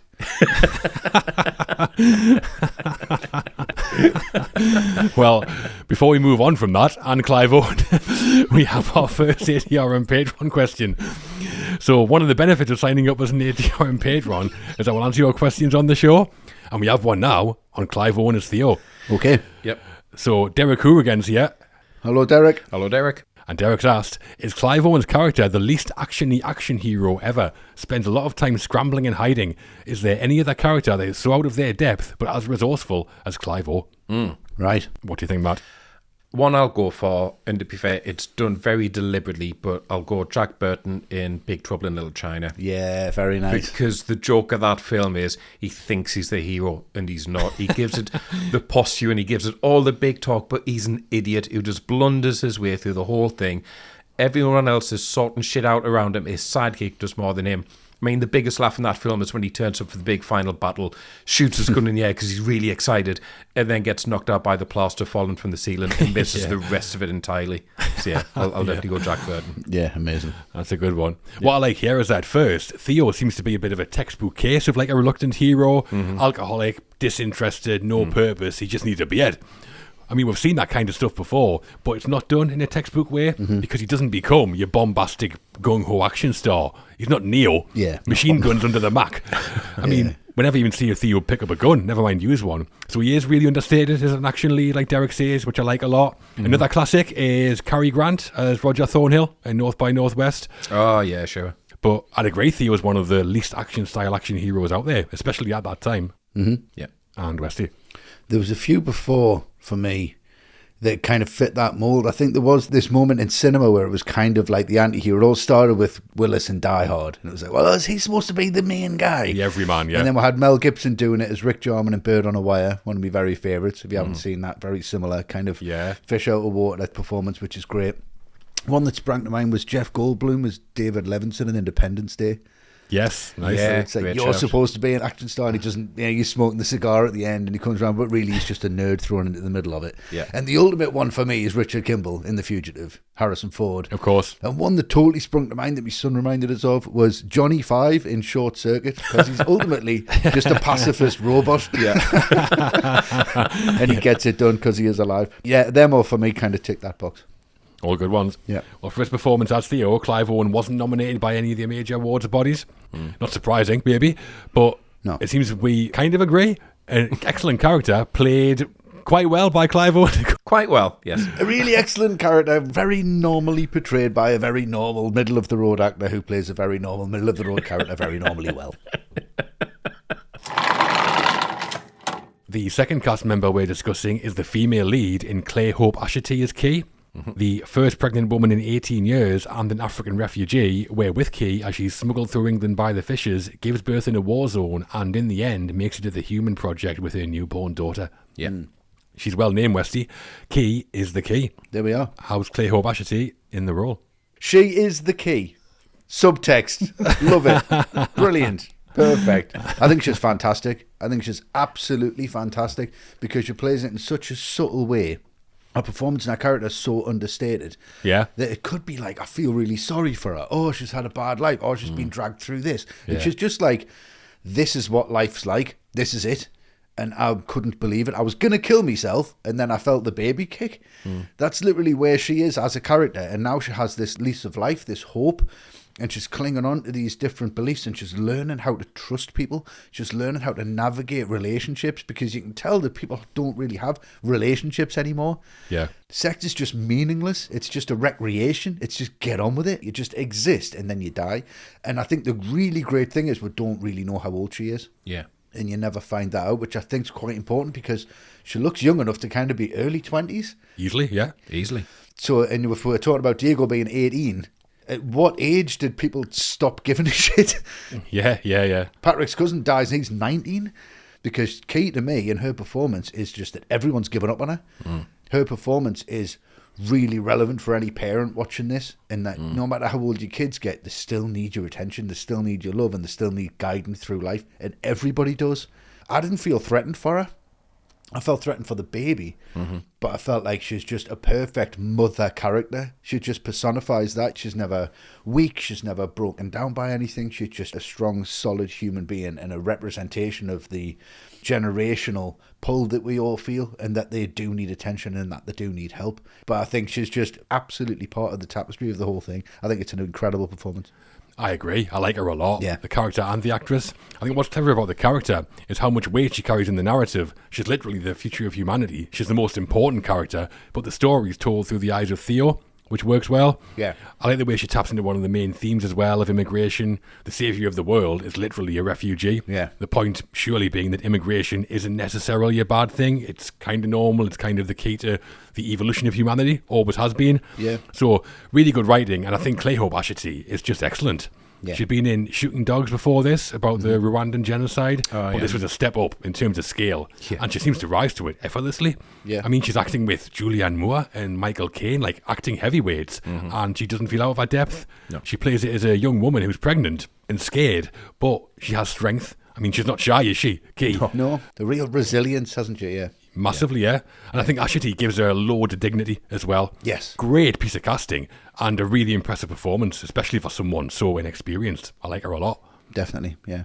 Yeah, I mean, what I really love about this performance is she stops Key from falling into the potential pitfall where she just becomes a metaphor. Yeah. She could stop being a character and just becomes this on-the-nose, saintly representation of the saviour of mankind. But she isn't, and I think Ashity finds a lot of humanity in the performance. I think she's got very kind of soulful eyes, and I think she does a really great job, as we've been saying, of just reminding it she's still just a girl, really. We don't know how old she is, because that scene where you see her sitting on those swings, that makes sense. You go, Yeah. she should still be playing on swings, not going through this horrendous circumstance. You know, I don't think it's a coincidence that the person who might save mankind is a young black refugee. I think it's very pointed character writing, and that's great. But like I say, she just avoids being saintly. It's really funny. Like, the first thing she says to Theo, "The fuck are you looking at?" All right, this is her, is it? Fine, great. Yeah, brilliant performance though. Sorry. The character of Key was created for the film. In P.D. James' novel, the pregnant woman was Julian, who's played in the film by Julianne Moore, like we said. Cuarón wanted the pregnant girl to be a black immigrant, so Key was conceived in an early version of the script, which I think is wonderful. I like that as well. Key being African taps into like the single origin theory, where scientists think that human life originated in Africa about 300,000 years ago, then moved across the globe. That's right, yeah. So Cuarón's putting the future of humanity kind of back where it all began. Yeah. That's a great little idea, that. Oh, yeah, it's wonderful. It's wonderful. Imagine this character in anyone else's hands, though. It would just be like saving the baby and like sacrificing herself, throwing the baby to Theo. Look after Dylan. Getting shot. But you see with this character, it's never going to happen, is it? It's so grounded. Oh, she's really grounded. You could bump into her on the street, it feels like. Yeah, exactly. And at the time the casting call went out for Key, Claire Hope Ashity was 18 years old and going to Saturday drama classes in London. The class instructor heard about the audition and thought a star pupil would be a good fit, so he arranged an audition for Ashity. Nice. Yeah, it was only her third ever audition. Wow. Was it? Yeah, the others had been for adverts, I think, and then suddenly she's in front of Hollywood and Alfonso Cuarón. Quite the jump. Yeah. And that class instructor then became her agent as well. Like, get me in there. Yeah, yeah. But he didn't know who Cuarón was. She just walks at the audition. He's like, hello, sir. Who the fuck you looking at? Get that in the script, will you? And Ashity said her agent received a call saying she had the job and they'd get a confirmation of the start date later that week. The next morning, Ashity got a call at 8 a.m. from nowhere saying, there's a car waiting outside for you for your camera test. So she did that, and then the day after that started filming. Wow. Bloody hell. Yeah. Sounds like The Apprentice. There's a car outside for you at 4 a.m. Hurry up. Oh, fucking hell. 7:30 at least. Yeah. There's a McDonald's breakfast in there. Right, that's fine. I'll get it. Yeah, it must be a whirlwind for her, that, though. Like, welcome to Hollywood. Yeah. Yeah, definitely. And Ashity was born in Enfield, London, and auditioned and was cast using her normal British accent. Yeah. But when she was doing that camera test the day before shooting, though, Cuarón told her she had to perform the role with an African accent. Both her parents were Ghanaian, so she said it wasn't too much of a stretch to speak in their accent instead. Right. Luckily, the day before filming. Luckily, imagine that. No, I'm not doing that. There's another nice touch that she brought in from her parents as well.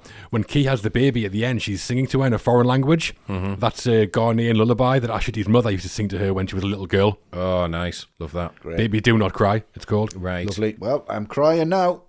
Exactly, yeah. But could have had Jasper singing Cry Baby Cry, surely. Could have done, yep. Maybe, yeah. Well, for a performance as Key, Clay Hope Asherty wasn't nominated by any of the major awards bodies. Again, the film didn't get huge recognition at the time. No, not at all, did it? But for us, very impressive performance from an inexperienced actress. Incredibly impressive from her, yeah. Wonderful, yeah. The final cast member we're discussing in depth is the villain of sorts. That's Chiwetel Ejiofor as Luke. Julian's second in command in The Fishes. We watch as Luke takes over leadership after Julian's death, reveals his plan to use Key's baby as a political tool, and ultimately dies for it, trying to recapture Key in the Bexhill camp. Right. He's up to no good, Matt. How's Chiwetel Ejiofor as Luke? He brings really interesting neutrality to the role, because on the paper you should hate this guy. Yeah. Responsible for Jasper's death, takes over from Julian, happy to execute Theo in the street and kidnap Key for his own ends, but somehow you don't quite hate him. He's not an eye-rolling villain ranting and raving. Like, at the end when he's upstairs in that bombed-out room and he's shooting down at the army, you do realise he's fighting against the people who are essentially the enemy in this film. So is the enemy of my enemy my friend? I mean, probably not, but I just think there's a real interest and complexity to Luke and his motives, and I think that works really well for this film. Yeah. Yeah, he is interesting. I think what's interesting about Luke as a character is that he believes he's doing the right thing. Yeah. When he says the baby won't bring peace and should be used to start the revolution, he totally believes it. Yeah. He thinks that's the only way to save humanity. He's got an ideology. It's that classic thing. In his story, Luke's the good guy. Yeah. The problem is, he's willing to risk the future of the human race for his beliefs, which is a bit nuts and rings very true to me. Yeah. I think there are people who'd rather see others die than even admit they were wrong. Yeah. Oh, absolutely, yeah. And Ejiofor plays it all well. He's charismatic. He's got a bit of an edge, so he's believable. You can see why people follow him in the film. But you can also see that fanaticism, like, bubbling underneath the surface as well. Yeah. I mean, not one of the greatest villains I've ever seen by any stretch. I wonder if a bigger name might have made him jump off the screen more, possibly. But a very interesting villain with motives and a very good actor playing him. So I think he's good. Yeah. Yeah. Yeah, I think you need a villain of the piece, but not necessarily somebody who's an out-and-out villain who represents everything that he's part of. I think he just represents his own desperation. I think he represents the desperation of the human race to try and find a glimmer of hope somewhere. And it just feels to me like it's somebody who's chasing a lottery ticket when he's playing the character. Yeah. It's like, if I just get this, everything's going to be all right. If I could just get to this point. And he does honestly believe that his heart's in the right place. He believes he's doing the right thing ultimately, which doesn't make him a villain. It just makes him confused. And I think Chiwetel Ejiofor plays it beautifully. He plays it beautifully because he's just on that line of humanity and then that desperation to be known, to want something. He's probably spent his whole life in the shadows and he wants to come out of those shadows. I honestly think if him and Theo just sat down with Julian and just talked, they could have figured this out. But it's just, he's just so hell-bent on the glory, just so hell-bent on finding that lottery ticket that it's just confusing for him. He's so conflicted as a character, but so well played through, to the point where he's actually shooting towards Key and the baby. Yeah. All of his beliefs have gone out the window through desperation, and I think he plays it so well, just this bubbling tension. But again, just so well played. You're right, by the end, when he's just firing bullets, he's kind of like lost the plot completely. Yeah, he's just spinning between, am I desperate or am I calm? I don't know where I'm supposed to be. He's just so confused as a character. Questions his motives, doesn't it, for all the way through? Absolutely. Was he ever bothered? Yeah. Was it ever going to work? Brilliantly done. So complex. And Ejiofor's film debut had been in Steven Spielberg's Amistad in 1997, and he'd started making a name for himself before Children of Men by appearing in Dirty Pretty Things and Kinky Boots, and he was cast by Cuarón after going through a casting process and auditioning. Yeah.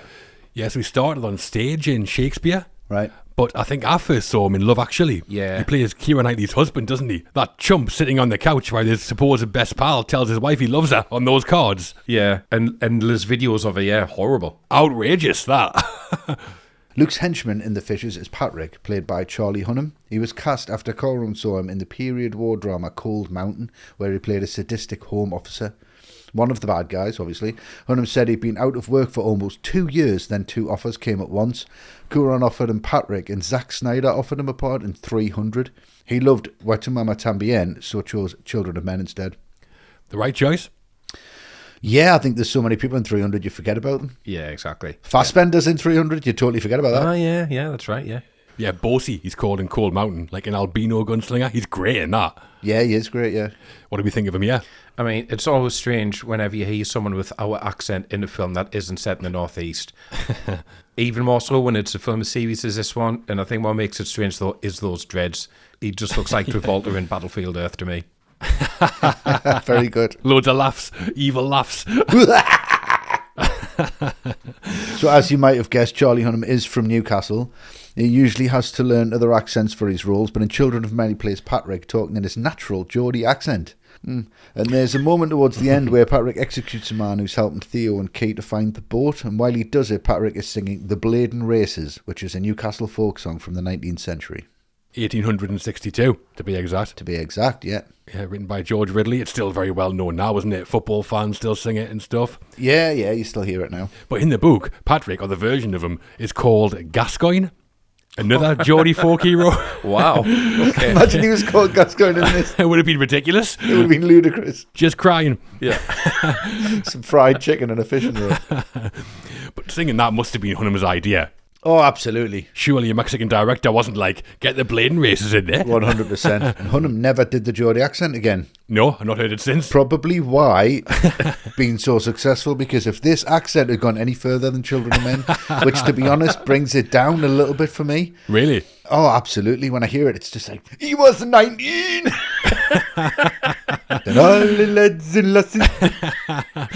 No awards for Chiwetel Ejiofor or Charlie Hunnam for Children of Men. It impacted them both, though, and both went on to have good careers in movies and television. Yeah. Hunnam played the lead in FX's Sons of Anarchy, and Ejiofor was Oscar-nominated 8 years later for 12 Years a Slave. That's right. Oh, yeah, he was, yeah. Mm-hmm. Great in that.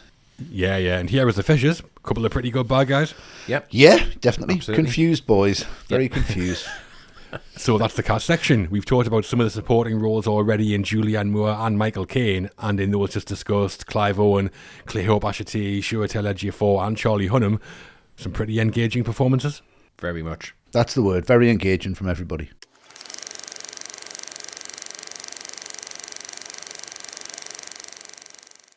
All the Right Movies will be back shortly. Thank you for supporting us by listening to this episode's sponsors. Thanks for listening to our sponsors. Now, back to the show. The middle. Heading into the middle act of Children of Men, and things are starting to heat up. We're going to be looking at Bexhill and the ends of Jasper and Miriam, but first, we've got a supposed safe house to get to. We do. So the group arrives at the Fishers' safe house where it's all happening. First, Kay reveals she's pregnant to Theo. Kind of a shock. Yep. Then Theo overhears the Fishers arguing they're planning to kill him and keep the baby. Yeah. Some pretty significant moments then, Matt. Mm-hmm. How does it play out? I mean, I think this reveal of the pregnancy, you really, really need this scene between Theo and Key for them to really start bonding over something. Mm-hmm. And this does that so well. I mean, the symbolism of being in the cow shed, so surrounded by innocent animals. Obviously, the milk's there. Obviously, babies thrive off milk. The boat is called Tomorrow. Not particularly subtle, but it works really well. And I think what works even better is how their relationship just flips, because he's adamant that he's in too much trouble to help her. He doesn't know why Julian recommended him. So when Keith starts to undress and he goes, whoa, wait a minute, don't do that. You know exactly where his head has gone. And he thinks she's going to offer sex in return for help. Yeah. But obviously he's far too much of a good guy to even contemplate doing that. So that realisation of why she's unrobed, that is so well played, because he's stunned into silence. And he just holds that silence for so long, and then he just goes, Jesus Christ. Yeah. And the brilliant thing about that is that an expression of disbelief, or considering what he's just saying, is he actually having a religious moment here? Yeah. In a barn. In a barn, exactly. Because that's what the subtext is. I think it's such a brilliant scene and so well played between the two of them. Yeah. Yeah, I think narratively this is probably the most important plot point in the whole film. Key showing she's carrying a baby, and I think Cuarón knows it. I think it's obvious how much thought's gone into this particular moment. Like Key's pose when she does the reveal, that's apparently based on The Birth of Venus by Sandro Botticelli, like legendary painting. Yeah. Yes, yeah. So still with the art references. Yeah. And that shot of Key holding a bump, the framing and the lighting is stunning. It's all like soft light coming through the doors. Yeah. Very ethereal feeling to me, like heavenly. Yeah. And You've mentioned it, but there's loads of religious symbology. We're in a stable, Yeah. like where the big JC was born. Yeah. And when Theo sees Keith pregnant, he says, Jesus Christ. And then a few minutes later, Key makes a joke that she's a virgin. Yes. And then she's like, nah, I'm a shite. That's pretty funny. Had away in shite, Patrick would have said. We in shape, man. That's a Jasper's, isn't it? That's even better. Yeah, so from this moment, we find out the fishes aren't exactly what they seem to be. They wanted to kill Theo, they wanted to kill Julian, they just wanted Key to kind of believe in what they were doing. So Luke was behind the whole thing. Again, this is like blink and you'll miss it stuff. It's not slowly built. It's not slowly delivered to the audience. It's very much like through a window. Oh, it didn't work. Police everywhere. Oh, did it. Right, get out of here. Yeah. Right, fuck that car. Right, stop pushing that one. It's really heart-pounding and a really good action sequence in that it's just very slowly built. And I love action sequences like this where it's just literally pushing a car. And it's not like driving out and there's explosions everywhere. It's like they've got two guys. But Theo knows that because he's got Key, then they're not going to start shooting the shit out the car. They're not just going to open fire. The thing I love about this sequence is it goes from night to day. It's totally over the sunrise. Yeah. Which is great. It starts in complete darkness, so it's like them escaping the darkness towards a new light, towards Jasper's place, Yeah. towards something else. So they're leaving like all of this horrible darkness behind them, which is really, really good.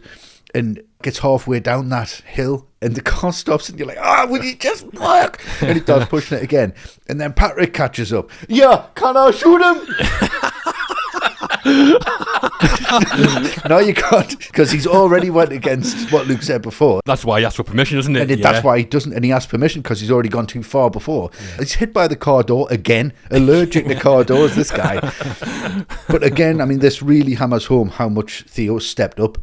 He's now part of this. He could have escaped there by himself. He could have got out of there, no problem. And now we know why Julian wanted him involved. Now we know why Julian trusted him with this information, because it wasn't just for the transfer papers. It was for his conscience and for him himself. Yeah, but we've just had the most important plot point in the narrative, and I think this might be the most important plot point in terms of Theo's arc, because he overhears Luke and Patrick and what they're planning to do. He's got a decision to make. Theo at the start of the film would just do one. Leave Key and Miriam to it, get the Irish coffee in there. Easily. But now, risks his life and he chooses to help them. And yeah, the escape in the car, not quite as spectacular as the last car scene we talked about. No. Freewheeling down a muddy bank, but I really like it. Yeah. Yeah. But the Fishers meeting scene before this as well, that's really important, because that's when we hear their ideology in full for the first time. Yeah. And Theo speaks out and says that he disagrees with it. That's the first time he gives an opinion on anything.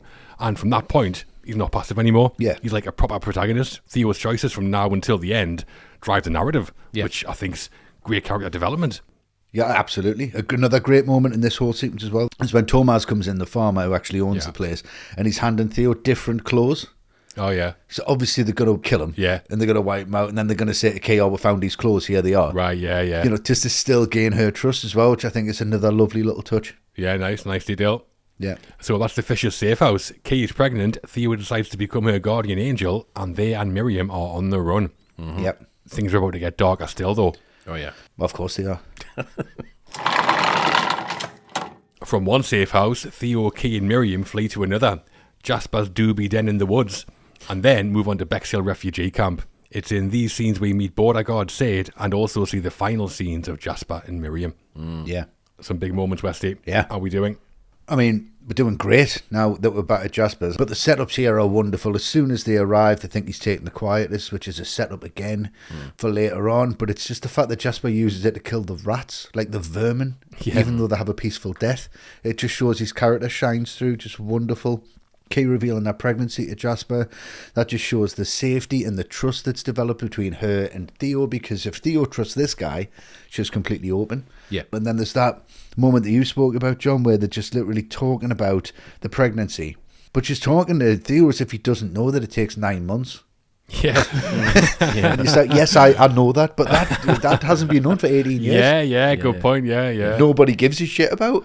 But again, he's starting to buy into people's ideologies and people's ways of thinking, and he's starting to be more accepting, because we've got Miriam outside, obviously practicing whatever she's practicing. And then Kay asks Theo, it's a beautiful line, and it's blink and you'll miss it. She says, how does she look? And he says, honest. Lovely. And it's just a wonderful thing, because it's like he's believing in people now. And there's that shot of Theo in the foreground topping up his whiskey with Jasper's whiskey bottle. and they're listening to the story about Dylan in the background, and it never racks focus. It just stays on Theo, and that's just beautiful because that's just framed so nicely, but always just stay on him. And the way Caine tells that story demands to be shot in a mid. It demands to be in there on him. Yeah. As you can tell, he's given an incredible performance, but it's just Jasper. That's just the way he is with everybody. It's just his personality. It's absolutely wonderful. When Jasper's out of there, again, it's just an absolute heartbreaker. And we've got Theo to such a point where he has to get out the car and then watch it happen. And we see it from his viewpoint. We don't cut close. Again, it's that story that we've heard about Dylan. They keep him in the background. Pull my finger, blows his hand off first. To fuck you, right? Yeah. And it's that moment where Miriam just tries to touch Theo. He's like, don't you fucking touch me. Yeah. And you know, you're like, oh God, he's reset again. Or he's even more determined now to get this done because of what's happened and who he's lost. So, incredible moment in the film. Incredible end of a second act into a third one, because you just think, right, God knows where it's going to go. Yeah, I think the scenes back at Jasper's are some of the best in the film. Yeah. Because we've heard bits and pieces through Julian, but here we finally get Theo's full backstory, where you mentioned it, Westy. Jasper explains to Kay about Dylan dying in the flu pandemic, and Theo's just round the corner listening. It's a really powerful way of doing it. But it's like, right now I understand why Theo's so miserable. Yeah. He's lost his son. He's not getting another one, obviously. And that's why he's lost his purpose. Yeah. I think he was already a good character before this, and then they develop him even further, which is excellent. And Jasper going is a heartbreaker. Yeah. That whole sequence, because firstly he euthanizes Janice. That's massive on its own, but then you kind of realise why he's doing it. Yeah. He knows the Fishers are going to kill him, and without him, she'll just starve. Oh, God, yeah. Michael Caine is just outstanding. If you want to care about the death of a character who doesn't have loads of scenes, just get Michael Caine to play him. Problem solved. Yeah. Every time, yeah. And Janice was played by Philippa Urquhart, an experienced British TV actress best known for World War II drama Tenko. And Janice's backstory is that she was an award-winning photojournalist who was tortured by the authorities for exposing government abuses, which has left her in a catatonic state. But in the book, she's called Hilda and is elderly and senile, and she dies in a state-sanctioned suicide where the military drown a lot of elderly people on a beach. Jesus. That's right. So in the book, Quietus isn't a drug. It's a state-run mass-killing ritual for people. Right. Kind of like Logan's Run for 60-year-olds. Right, yeah. Right. So in the book, Theo tries to save Hilda and fails, and it's that leads him to joining the resistance. Right, okay. Right. In the scene where Jasper is describing Dylan's death, we hear choral music in the background. The music is Gustav Mahler's Kindertotenlieder, or Songs on the Death of Children. Wow. Yeah. What a title that is. The lyrics are taken from the set of poems written by a German poet called Friedrich Rückert, and the poems were written after Rückert lost 2 children to scarlet fever. Jesus. Wow. Yeah. Pain becomes art, I guess, Yeah. in the worst possible way, yeah. 1830s, those poems were written. So a specific choice of music. I mean, child-based heartbreaks all over the place in this. Yeah. Yeah. Fucking how's that Nick Cave, this guy? Oh, yeah. And then after this, well, it doesn't get really any better, because what comes next is one of the most disturbing parts of the film for me. They're on the bus into Bexhill. Yeah. Keys waters are broken, and just when it's making its way into camp, you can see just people already in cages, they're being beaten. But because we're on the bus, we can't stop to look at it. It's just, that's the way it is, and you've got to move on from it. You want to stop and help, but you can't. And it's just these constant glimpses of horror. And then it does stop, and that piece of shit guard gets on. Oh, he's horrible. Horrible. And he goes straight for Key. And it's when you get one of the underlying themes of the film, which is the individual having to sacrifice themselves for the greater good. Yeah. Because when Miriam stands up and she starts her religious kind of ranting and raving to distract the guard, so he goes for her instead.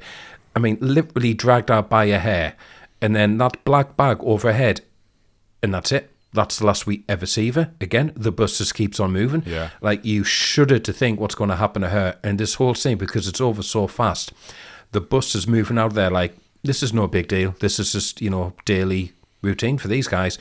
Yeah, then's the next bus. Yeah, exactly, yeah. It's right behind it, yeah. Yeah, it just leaves you feeling so sick to your stomach over what's going to happen to Miriam. Yeah, I mean, you do see what is going to happen because it is painted, isn't it? As they go and you see the people like kneeling down, then you see the corpses, and then you kind of get an idea. Horrible. Awful. Yeah, the theme of immigration's been there all the way through, but then at Bexhill it goes up about 5 notches. I think it's some pretty prescient writing. I mean, in the 10 years or so after this came out, major world events occurred powered by immigration manifestos. World leaders have been elected on the back of it. Yeah. It's kind of like Cuarón saw it all coming. I'm surprised Farage doesn't turn up with that bus. Yeah. Yeah. But another powerful character moment when Miriam's dragged off the bus. She does sacrifice herself for Key. Really powerful, really uncomfortable filmmaking, which is exactly, I think, what Cuarón's going for. Yeah, what it should be, yeah. Definitely. So Miriam, as we've seen, she is Key's midwife and the person meant to deliver her baby. And she's played by Pam Ferris, and Cuarón cast her after working with her on Prisoner of Azkaban, That's right. where she played Harry Potter's Aunt Marge. Yeah, right. Sticks Harry in the cupboard under the stairs. Right. She was also the Trunchbull in Matilda. That's right, yes. Darling Puds and Me, Yeah, yeah. Yeah, she's in that as well, yeah. TV veteran. back in the day, yeah. I mean, she's good here. She brings like a bit of a warmth. Oh, she's wonderful. Yeah, she's great. That bit when she gives the whole backstory is just incredible. Yeah, that speech about the sound of children in playgrounds being silenced, brilliant. Keeps disappearing, yeah. Amazing. Bexhill is a seaside town in Sussex, and the sets for the film were constructed across several locations. The bus arrival scenes were filmed at Bruneville Barracks in Aldershot. Royal Connaught Barracks in Hertfordshire was used as the camp interior, market scenes, and the room where Key gives birth. And the climatic battle sequence was filmed at RAF Upper Hayforth in Oxfordshire, a derelict former US Air Force base. Yeah, they use digital effects to add buildings and people as well. I think it's some really powerful imagery in the refugee camp. Oh, yeah. The metal grating over the windows on the bus, like subtle touch, but just looks horrendous. Horrific. And Cuarón said that in creating Bexhill, he gave the production team some real-life reference points. He asked them to look at Nazi concentration camps, Japanese-American internment camps, and Syrian refugee environments as inspiration. Yeah. Yeah, we hear the Libertine song, Arbeit macht frei, playing in the background as well. Right. So, Yeah. Arbeit macht frei means work sets you free, and those words were over the gates at Auschwitz and other Nazi concentration camps. So, another deliberate choice. Yeah, And that entrance to Bexhill looks very similar to that. it does. Yeah, definitely. Them Yeah. gates, yeah. And there's also a reference to Abu Ghraib in Iraq, where the US Army and CIA tortured and abused detainees. There's a famous photograph taken at Abu Ghraib of a torture victim in a mask standing on a box with his arms outstretched, and we see something very similar at Bexhill. Yeah, we do. Yeah, the hooded man, that image became known as. It was all over the press in about 2004, I think. Yeah. And there's a prisoner in Bexhill standing in that exact same pose. So Yeah. it's obviously intentional. And the bus goes past, isn't it? It's one of the last things you see, isn't it? Yeah. It is, yeah. Yeah. They're taken into Bexhill by Sid, the home guard, and there are some interesting details on his outfit. The crest on his beret shows the map of Britain and the whole of Ireland, suggesting the Republic of Ireland has rejoined the UK. Yeah, I love all the little details. Like earlier in London with all the Homeland Security signage everywhere, and there's billboards saying avoiding fertility tests is a crime, and there's a piece of graffiti that says last one to die, please turn out the lights. Yeah. Incredible that. Yeah. I might get that up here for our recordings. And another subtle detail in the bus scene is that we see the fishes outside a window pretending to surrender, which shows how they got into the camp. And we can see Patrick, he's wearing a mask, but we can see his hair and jacket. Yeah, that's how they get in. Similar to that, at the start of the film, we said when Theo was on his way to Jasper's on the train, we see Ian, one of the fishers, on the bus. Yeah. Yeah. Yeah, no plot holes, yeah. No. And on that happy note, that is the middle of Children of Men. Yeah. Jasper's gone, Miriam's gone, and Theo and Kieran Bexhill. We're set up for the climax, but before we go there, let's get into Alfonso's team, should we? Let's do it. Let's do that. The crew. Alfonso Cuarón didn't do it all alone. He had quite the crew on Children of Men, and we're talking about some of those talents right now.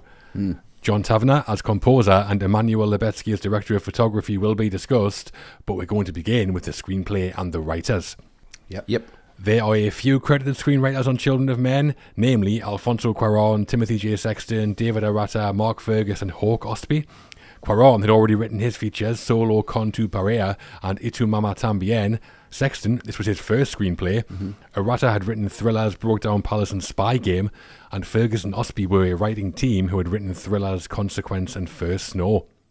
Right. 5 credited writers then, Matt. The famous 5. How's their writing on Children of Men? I mean, it doesn't feel like 5 different voices. It all feels very unified. And it's just terrifying how prescient it is. When Theo walks into the building at one point, there's a sign in the background that just says British jobs for British people. You just think, wow, did PD James have a time machine or something? You know, that advert that plays Only Britain Soldiers On. I mean, that just hits home so much as well. And the novel, which I've not read, which I think I really should, it obviously gives them such a firm base to work from, because everything they bring out of it is still so horribly plausible. I mean, what I keep coming back to, this doesn't feel like science fiction. It's that thing about it's taken from tomorrow's headlines, and that's why it hits home so hard. There's not that many films where you can honestly say what it's about continues to grow in relevance, but this one really, really does, the themes it explores. Absolutely. I mentioned the character writing around Theo, and that is great, but probably the themes that really stand out for me, the way the script explores things like immigration feels massively relevant, maybe even more in the later years than when it was made. Yeah. The idea that migration is just human nature, something we've always done and always will. I mean, political themes can be really divisive, but I think with how accurate this feels, it's not easy to argue against it, I don't think. Yeah, exactly. I also think the critique of ideology, or rather the critique of being enslaved by an ideology, that's really interesting. Like Luke and the Fishers are willing to risk everything, including the future of humanity, for what they think. The film's basically saying that ideologies are tools to separate us, or they can be used for that. They can be dangerous. And again, that kind of feels timeless. So, as a cautionary tale, this is pretty scarily accurate, I think. There's even a pandemic in the backstory, a decade and a half before COVID. Yeah. And there's more ideas. In this world with no hope, people turn to religion. That's there, like we talked about. And the government's handing out suicide drugs like quietus, or drugs to get you high with quietus bliss. I mean, if I lived here, I'd be off my head all the time as well. Yeah, too right. There's some incredible technical filmmaking, as we've been saying, but some really interesting writing as well. And that combination is what science fiction does at its best, I think. Yeah. I think it's really interesting, the writing of this, because we don't get any explanation as to why the world is the way it is. It just is that way. And I think that's really brave. And it's one that doesn't leave you thinking, oh, well, if only I knew, then we'd be able to solve it. I don't think this is very politically charged, even though it does seem to be. It's about humanity and about being human and about the progression and where we're going. We've got to just be good to each other, otherwise we'll go nowhere anyway. It doesn't matter about who's governing what. You can only govern what exists. And if hopelessness exists, then that's what they're trying to govern. But again, I think there's just a lot of this that gets lost. A lot of the narrative to me seems secondary to the message. Yeah. I think it's a very simple story. A refugee is the only one who can be pregnant and she needs to be found. It's just this beacon of hope and nobody knows how to deal with it and nobody knows how to cope with it. Because even as we see, when we get to the end of the film, it's temporary. Yeah. You know, this hope is temporary and then it's erased again. So it's about human nature and the destructiveness of human nature. And I think that's what it's trying to address. And if we take away that destructive element, all we're doing is hurting ourselves. We're not helping anybody. We're not even helping each other. We're not helping ourselves by not helping each other. And that's the central message in this, which again is really important. And it's wrapped up in this terrifying dystopian world. And like we've said, isn't that far away. So I think it's about time that people realise what they're writing about is literally around the corner. Yeah, the narrative is pretty straightforward. That's why it's only, 95 minutes or something? It's very, very simple. This could easily be a 15-minute short film. It could, yeah. So when Beacon Pictures first optioned P.D. James's novel in 1997, they hired Paul Chart to adapt it. He was a British filmmaker making some noise at the time with American Perfect, a road crime thriller, and it was written like a road trip film. Yeah, Itu Mama Tambien's a road trip film, isn't it? So if this was a road film early on, possibly why Cuarón was approached. Yeah. Didn't go after Todd Phillips for some reason. No, that's a shame. Shame. There's a baby in the hangover. What more do you need? Mark Fergus and Hawk Ostby were then hired to do a rewrite. They were a writing team, and it was them who laid the groundwork for what the script would become. They said they were struggling with how to adapt it for the big screen, but their breakthrough came when they realised there were similarities to Casablanca. Yeah, Fergus said they saw Theo as being like Rick Blaine, this scarred hero who was a revolutionary but gave up when he lost too much. I mean, that is kind of there, isn't it? Yeah, makes sense. No piano sing-alongs though. Oh, Could have had Jesper belting out Imagine or something. that would have been great. There was space for that. I think they just might have cut it out. Yeah, they could have done that just themselves. They could have done that, yeah. But it was that version of the script that Cuarón read and convinced him to come on board. Yeah, right. So then when Cuarón came in, one of his conditions was that he got to develop the script. The studio hired Timothy Sexton to work with them for rewrites. Sexton hadn't written a feature screenplay before and was actually known as a TV movie writer. Yeah, so as well as Boycott that we mentioned, he'd co-written Live from Baghdad, which is about the news team covering the Gulf War. That must have been a draw to get him in here, I would think. Yeah, I would have thought Oh yeah, a lot of similarities, yeah. There were other changes from the earlier script versions. At one point, the quietest mass suicide from the book we mentioned was how Janice died, and Jasper died when he was mauled by guard dogs to help Theo and Kay get to Beck's Hill. Presumably he didn't ask the dogs to pull his finger. but maybe. That wouldn't work. Bite my finger. And we've mentioned some of the religious themes already, and that comes from the novel. P.D. James actually took the title of the book from the Bible, because Psalm 90 says, Lord, thou turnest man to destruction, and sayest, return, ye children of men. And Theo's full name is Thelonious, which comes from the Latin for belonging to God. Right. And the name of the fishes comes from the idea that the fish has been a symbol of Christianity for thousands of years. Mm-hmm. Yeah, so in the book they're called the 5 fishes, Right. taken from like the 5 loaves, 2 fishes miracle in the Bible. Right. Yeah. And at the end of the book, Theo makes a sign of the cross on the baby's forehead. Because like P.D. James was a practicing Christian, I think. So Right, yeah. Cuarón toned that stuff down, but it is kind of still there. Oh, it's definitely still there. Cuarón said he deliberately didn't read P.D. James' novel as he didn't want it to affect his vision. He asked Timothy Sexton to read it so they were aware of what was happening in the book. There were some other changes, like in the book, we were told that the reason for the infidelity is that men have stopped producing healthy sperm. In the book, it's referred to as the ultimate failure. Yeah, the movie doesn't go into massive detail for the reasons behind it, does it? No. Which I think works fine. I think it works absolutely fine. Yeah. Yeah. I've heard Cuarón talk before about how he doesn't like too much exposition and explanation in films, so maybe that's why he just got rid of it all. Yeah. Now thinking about it, I think that actually does point to it, because when Luke finds out it's a girl at the end, he kind of gives up. Right, yeah.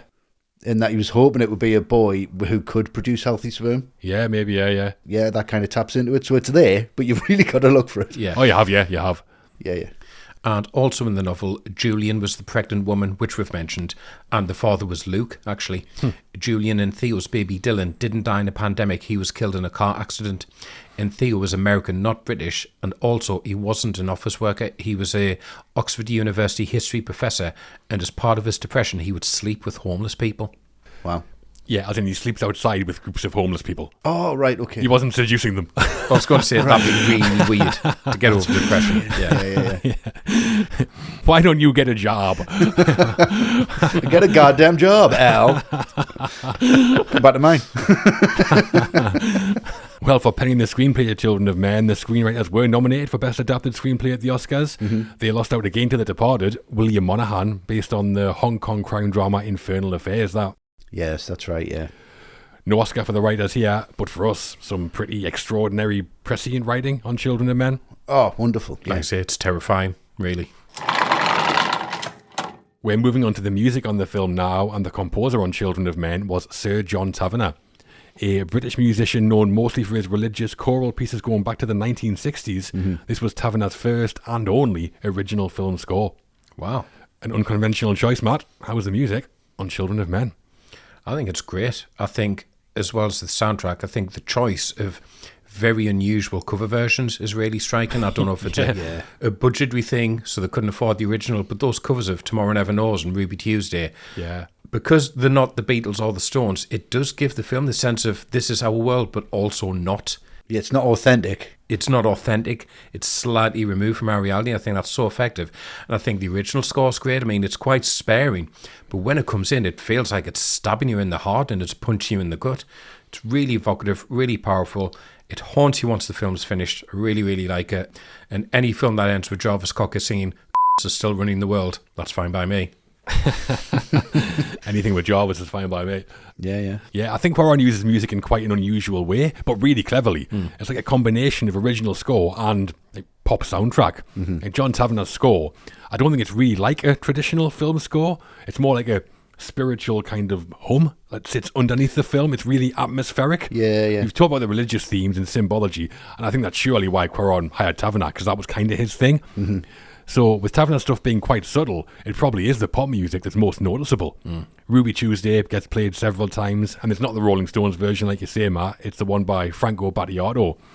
It's a good version, I like it. But I think Cuarón might be making a point on multiculturalism, because it's a very British and very British sounding song, made more beautiful sounding by being developed by someone from a different country. Yes. It's like a cultural collaboration almost. Yeah. I mean, not that it's hard to make it more beautiful sounding than when Jagger's belting out the first one, obviously. Exactly. Yeah. Just a reimagination and by how important the refugee viewpoint could be. Yeah, and then we've got all these other pop songs all over the place, almost always diegetic. We mentioned King Crimson and the Libertines. We hear Hush by Deep Purple on Jasper's car radio at the start, always welcome. But that is a choice, feels almost like a kind of lullaby for this world with no babies. Yeah. And then we hear Bring on the Lucy by John Lennon a couple of times, I think. Surely chosen as Caine based Jasper on him. Yes. And how mad is that music that Jasper plays to Theo in the first act? That like barrage of noise. Yeah. That's Aphex Twin. Yeah, it is. Yeah. Oh My Gear Switch 7 it's called. Ah, right. Okay. But yeah, the way music's used, both score and songs, I always think of Cuarón as like a sophisticated and classy filmmaker. And I think that's shown how he uses the music in this as well. I think it's one that's easy to forget about because, again, it's one of them soundtracks that really doesn't emphasize anything that's happening on the screen. Yeah. It's one of them soundtracks that takes you away from what's happening on the screen almost. Especially the original score feels very religious to me. Yeah. Very heavenly, very angelic, lots of strings, lots of voices, lots of calmness, lots of hope. But it's just buried beneath all of this shit that you're watching. There's no rise in the score where it's like, you know, when they're walking down the stairs at the end with the baby there and you expect this score and there's nothing. Yeah. That's where you would use it. There's nothing. It's kind of like Cuarón's just using it to reinforce certain parts of what you think, not what you believe. He's making you think certain things, not feel them. And I think he's doing that through music. And he does that with the actual sound design as well. Yeah. I think it's just so well done and so well put together.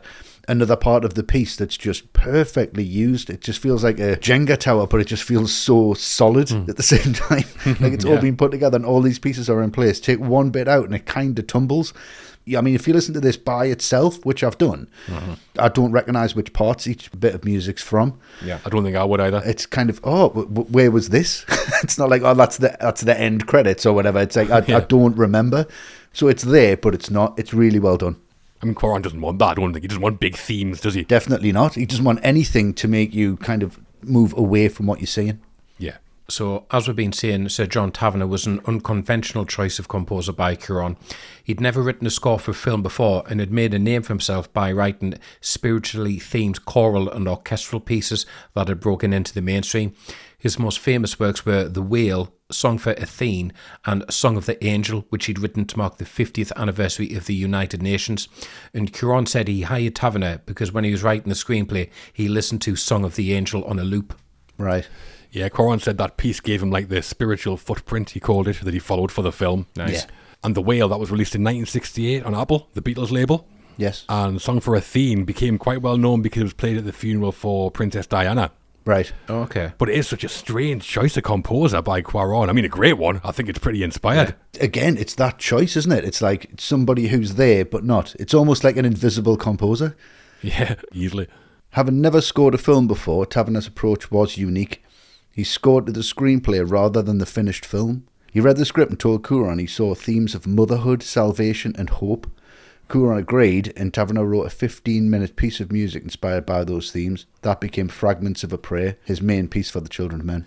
Yeah, that's all like choral sopranos and strings and stuff. That was his thing, what he was known for. But we hear words in that in like Sanskrit, there's English, German, again to reflect that like multiculturalism. Right. And Cuarón then took that piece and chopped it down to different bits to use at different places in the film. Right. Yeah, I love all that. Which I cannot tell. I cannot tell which bit was used where. No. It's beautifully done. And the sound design team was headed up by Richard Beggs, who was a Best Sound Oscar winner for Apocalypse Now. Nice. And he'd worked with Cuarón on Prisoner of Azkaban, which is how he came to be hired here. And the sound team deliberately broke mixing conventions. They came up with a new panning approach to the sound that was based on the camera movements. So as the camera pans across a landscape, the sound does the same through the speakers. Oh, amazing. Love that. Yeah, so the camera is kind of the microphone as well as the camera. Yeah. I mean, we talk about the visuals, but I think the sound design's a big part of why the tracking shots are so immersive as well. Yeah. Like the battle at the end, we'll talk about it. The gunfire and the explosions, like, pull you in. Yeah. There's a great moment where that happens, where Theo goes to meet Julian on that bridge. Oh, yeah. He walks past that pub and there's just like the gang of punks just outside the pub and they're just playing some music. And when he walks past them, it gets louder and then just totally disappears. Mm-hmm. Yeah, so that's that technique they developed for this, yeah. Brilliant. For his work on Children of Men, John Tavener wasn't nominated for any major awards.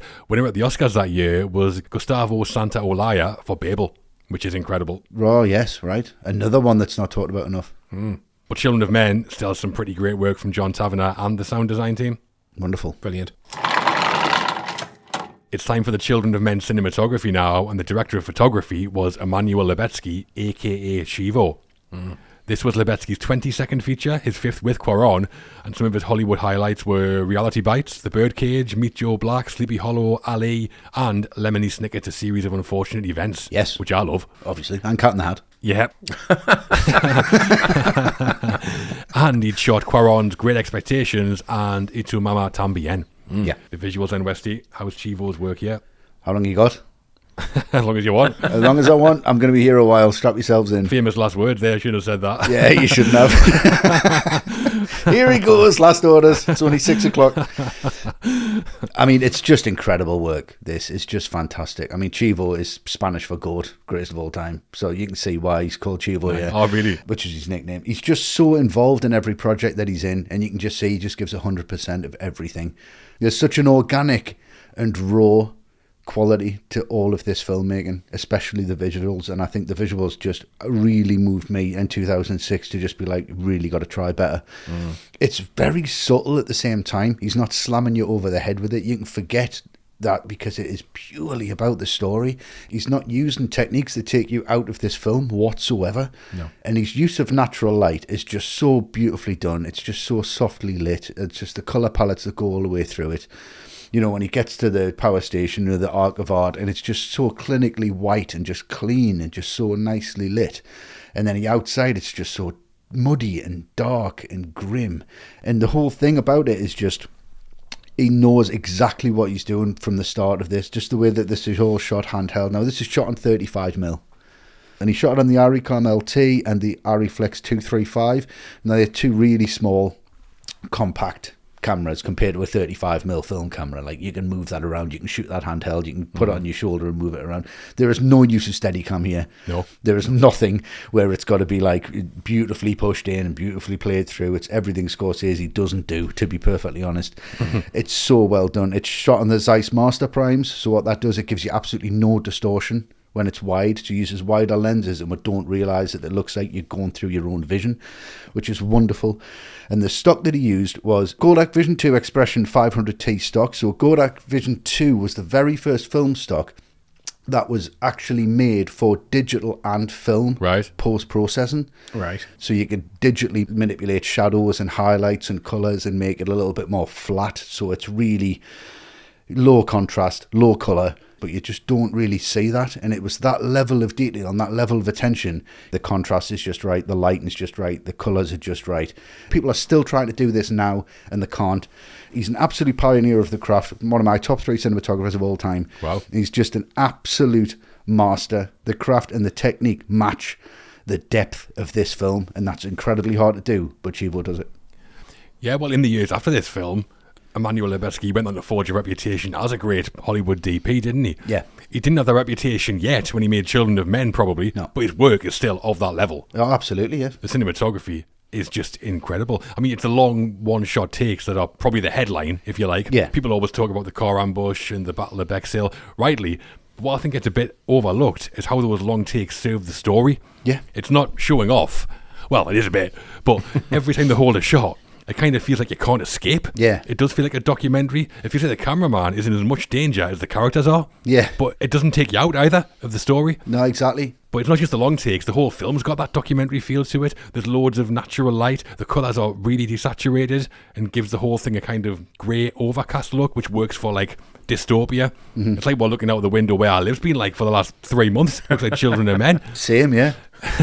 But I think what elevates Lubezki above most DPs is that he's not just technically brilliant, he's emotionally great as well. Yeah, yeah. He knows where to put the camera to make you feel something, or even to send a message. There's that shot when we're with Theo and Miriam in the abandoned school, Yeah. and you can see Kay outside through a broken window sitting on the swing. It's incredible. She's like framed in light as the hope of everyone. That's a great shot. Yeah, and they're in the past, they're in the school, she's in the future. Yeah, it's a beautiful thing. Outstanding work from Lubezki throughout. I think in terms of immersion, it's up there with anything I've ever seen, probably. It's amazing. Yeah, incredible work. I mean, this, for me, is what gives it that sense of this film is science fiction, but it's not science fiction at the same time. Yeah. Because it does bring, like you've said, John, that documentary element to me, and it's always about catching images on the periphery, like when Theo gets off the bus and he just walks past those cages full of people screaming and yelling. It doesn't stop to look at them. It just brushes past them because it's almost like it's a character here. It's the same for the battle scenes. It doesn't stop to revel in the carnage or show off how expensive those explosions are. It keeps moving. It keeps tight on the characters. And because it feels so on the fly, when that camera stops to take in something, it's really impactful. I mean, we've talked about the scene where Jasper tells Key about Theo's baby. That slow push in just to keep on Theo's face, to capture the emotion of that scene, that's incredible. So it's really immersive and taking you into the story, but it's very emotional cinematography at the same time. It is for sure. So Lubezki has been Cuarón's DP collaborator since their student days at Mexico's CUEC Film School in the 1980s. Cuarón said some of Lubezki's first words to him about the film were, "We cannot allow one frame of this film to go without a comment on the state of things." And Cuarón said it took a lot of influence from the Battle of Algiers, an Italian-Algerian war film from 1966. And I think One Battle After Another took a lot of influence from that as well. Yeah. Yeah, it did, yeah. A lot of the Battle of Algiers is filmed handheld, which was an inspiration, and Cuarón and Clive Owen watched the Battle of Algiers together as well. Yeah, there's an F.W. Murnau film called Sunrise, A Song of Two Humans from 1927. Cuarón said the long takes there were an influence as well. Wow. And more recently, it reminds me of A Clockwork Orange. Yeah, there was a lot of that, yeah. Bleak London, can definitely see that. Yeah. Didn't shoot the car ambush like those zany joyride scenes Oh, in Clockwork no. Orange, though. Imagine that. With the back projection, yeah. Yeah. Supergrass did, though, didn't they? Yeah, they did. It did, yeah. All right video, yeah. And as well as shooting the car ambush without CGI, another creative disagreement came over whether to shoot with handheld cameras or a Steadicam. Lubezki wanted Steadicam as he thought it had more power than handheld. And they started with Steadicam, but after one day of filming, Cuarón told Lubezki to get rid of it, and they shot everything from their handheld. Yeah, nice. Yeah, so apparently Lubezki got the Steadicam out of the truck every morning, and every morning Cuarón told him to put it back. Lubezki like, any chance today? Yeah, get in there. No. Nope, back in. Lubezki did say later that Alfonso proved me wrong. Yeah. Fair enough. Well, before we get the cinematography in the can, we have our final ATRM Patreon question. This time it comes from Matt T. Hello, Matt. Hello, Matt. So Matt has said, who has done the best oneer, Birdman or Rope come to mind, and has it fallen into the territory of pastiche, something technically difficult but done to death? Then Matt says, great work as always, thanks a million. Okay. You're most welcome. Thank you. Thanks to you, Matt. Thank you, yeah. And what do you think, Westy? Too many oneers? Too many oneers. I mean, I've got a bit of a stance on this one, and I am getting a little bit sick of it being this whole new thing that people think is just being invented. Is really bothering us. And I've done a couple, and it's so difficult to choreograph and so difficult to put off. And if it works for the story, I'm all for it. Yeah. If it's just a oneer for the sake of being a oneer, then I'm not interested. I think there's some incredible ones that I've seen over the years that have been inspirational, but I've never wanted to do. I think Goodfellas is an obvious standout. I think the opening of The Player is incredible. I think the Old Boy corridor fight is wonderful. Russian Ark, if you've not seen that, that's all about the story. That's fantastic. But what I really want to talk about is the technique is necessary, and that's how film was made, because cutting was always a pain in the arse and people didn't know how to do it in old Hollywood. And it seems to me that modern cinema is going one way or the other. It's either going towards super fast cuts, high action, really intense, bam, bam, bam, bam, bam, bam, bam, like shots being about 2 seconds, 1 second long, or it's about this really slow, one take, dialogue driven cinema, and we need to start meeting in the middle. And if we're going to talk about the one, I just want to talk about Spielberg for half a second, because he's the absolute king of the one that you do not know is a one.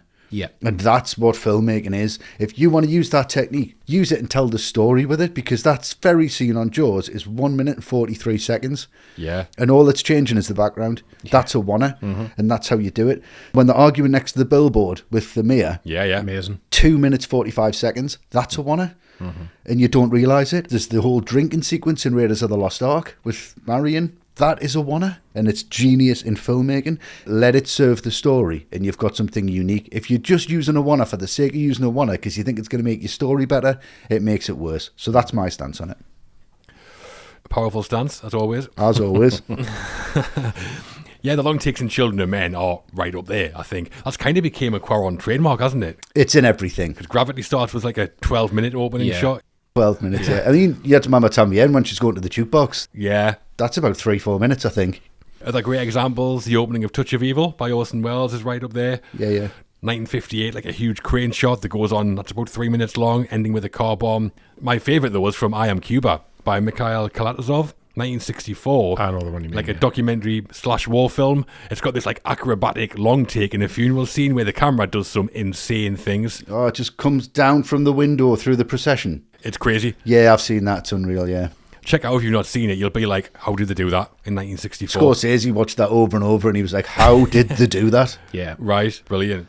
I mean, have long takes become pastiche? I agree with you, Westy. To serve the story, or they have a point, or they're thematically relevant, Yeah. then no, go for them. I love them when they're done well. Yeah, yeah. Yeah, very much agree. In terms of them being a pastiche, 100% agree with what both of you said. I think it's the first Kingsman film that do one for a fight scene, but it just doesn't work because the fights are very poorly choreographed and it doesn't add to the story. Right. And it just becomes distracting. But I mean, one of the most impressive ones is there's a German film from 2015 called Victoria, which is about this young woman in a nightclub, gets chatting to 3 guys, they walk around Berlin for a bit. Brilliant. Yeah, I know you're a fan of that one, yeah. Then realises they're in hock to a gangster and she ends up being taken for right to rob a bank, and that is all, the whole film is one shot. Wow. And it's a staggering achievement because it's up and down buildings, it's in and out of cars, there's gunfights, chases, but you know, that justifies it because it breeds attention in that film. So Yeah, exactly. if it adds something, absolutely go for it, but if it doesn't add anything, don't do it. Well, for his work on Children of Men, Emmanuel Lubezki was nominated for Best Cinematography at the Oscars. Mm-hmm. He lost out to Guillermo Navarro for Pan's Labyrinth, Right. All right, Yeah. nice. which is a visual feast. It is. to be It fair. really is, Yeah. yeah, it's wonderful, yeah. But for us, some incredible cinematography throughout Children of Men. Yeah, timeless. It's going to live forever, that. Yeah. And that is our crew. Cuarón captaining the ship, but with his screenwriting team, John Taverner as composer, Emmanuel Lubezki as DP, and an array of great pop songs, he had a ship-shape crew helping him out. Oh, indeed, yeah. Mm-hmm. The crew of the tomorrow. The end. Into the end of Children of Men, and things are about to get intense. The climactic battle of Bexhill at the refugee camp is coming up, but before that, we have a baby to talk about, don't we? Yep. So, having made it into Bexhill camp, Theo and Kay are taken through the ghettos by a Romani woman, Mariska, to the safety of a decrepit apartment building. There, Kay goes into labour and gives birth to a girl, the first human born in 18 years. Yeah. We don't talk about big birthing scenes too often, do we, Matt? Nope. Alien, that's about it. But how's this one? I mean, I just love how absolutely crap Theo is in this situation. He makes like a big deal of washing his hands clean and then just wipes them on his mucky trousers straight after anyway. So that negates all that. But I think they've formed such a good bond by now, Theo and Key. There's just these little touches of comic relief in there now. Just keep breathing. I am breathing. And it's such an effective contrast because it's obviously the most wonderful and celebratory thing, bringing new life into the world, without the extra importance of what this baby represents. But it's in the grimmest of surroundings, like those dogs outside are barking non-stop. But then you get that swell on the soundtrack, that angelic chorus when the baby's born, and it tells you, just for this 1 minute, everything's okay. And like I said, their relationship by this point is so well developed. When Theo says to see, it wasn't that bad, and she just goes, oh yeah, not for you. Yeah. And they just genuinely laugh. Yeah. Probably for the first time in probably years, like genuinely laughing at something. It's a beautiful moment, really well shot. It is, yeah. It's a huge plot point, obviously. In this world, Key giving birth is the most important thing that's happened for like 2 decades. Yeah. And what I like is how Cuarón frames it as that, but really subtly. Because the biggest moment in the film, he shoots his long takes. This is one of them. And it's lit, I think, only by that lamp in the corner. It is, yeah. It feels raw and intimate and totally real. Again, I feel like I'm in the room. I'm sick of being pulled into rooms by Cuarón. Yeah. But there's a character moment here that I really love. Like I said earlier, Theo's arc's kind of going from a man who's lost to a man with purpose. And we see that spelled out, because up to now, that lack of purpose has been kind of visualised through Theo's addictions, like the cigarettes and alcohol, like Oasis. Yeah, yeah. But now, like Oasis, he's found something worth living for in Key. So he literally gives the cigarettes away to Sid to get rid of him so Key can have some space. Yeah. Then he uses the alcohol to sterilise his hands before the birth. Yeah. He throws the crutches away to prioritise Key. Yeah, nice. How smart's that in the writing? Yeah, great. So Theo spent the film running away from responsibilities. Now, call the midwife. What not that is. Yeah. Yeah. And I think it's fantastically handled by Cuarón and the film. Yeah. Clive Owen said that Cuarón planned to shoot the birth sequence to have cuts in it to give him more control over what to show. And once they were on set, though, he decided to do it as one take. It was filmed as a 3.5-minute handheld shot. There were special effects involved by the effects studio Frame Store. It was headed by VFX supervisor Tim Weber, and Cuarón brought them in because they'd just worked with him on Prisoner of Azkaban. Yeah, we've interviewed Tim Weber, and it was the CGI hippogriff in Harry Potter. That's what Frame Store did. Right, okay, great, yeah. Okay. But changing this to one take that late means the crew must have been kind of improvising as they were going, and that's impressive. Mm-hmm. I guess you can do it here a bit more easily. I mean, you can't decide to shoot the car ambush in one take on the day, surely. No. I think something like this, though, you can change to one take as opposed to a multi-camera setup. It's easier to go to one take. It's harder to go from one take to be like, oh, we're going to have to cut into this, what we're going to cut into. Right. So I think if you've got it there storyboarded anyway and say, no, actually, just pull back and do it as a one-er, it's a bit easier to do it that way. Fair enough, cool, yeah. And a few different techniques were combined to create the birth scene. Claire Hope Asherty was in a set piece which had a fake lower body, and a prop baby was pushed through the fake body for Clive Owen to grab and hold. Wow. Fake body. Yeah, similar to how they did the chest burst I seen in Alien. Yep. Yeah. Imagine one of them popped out. Give me that whiskey back. Yeah. Even grimmer, yep. That would have been a good, start to Alien Earth, wouldn't it? And Cuarón originally wanted to use an animatronic baby, and one was created that could move its arms and legs, but Cuarón wasn't happy with how it looked, and that's when Framesaw got involved. In post-production, they replaced the animatronic baby with the CGI version.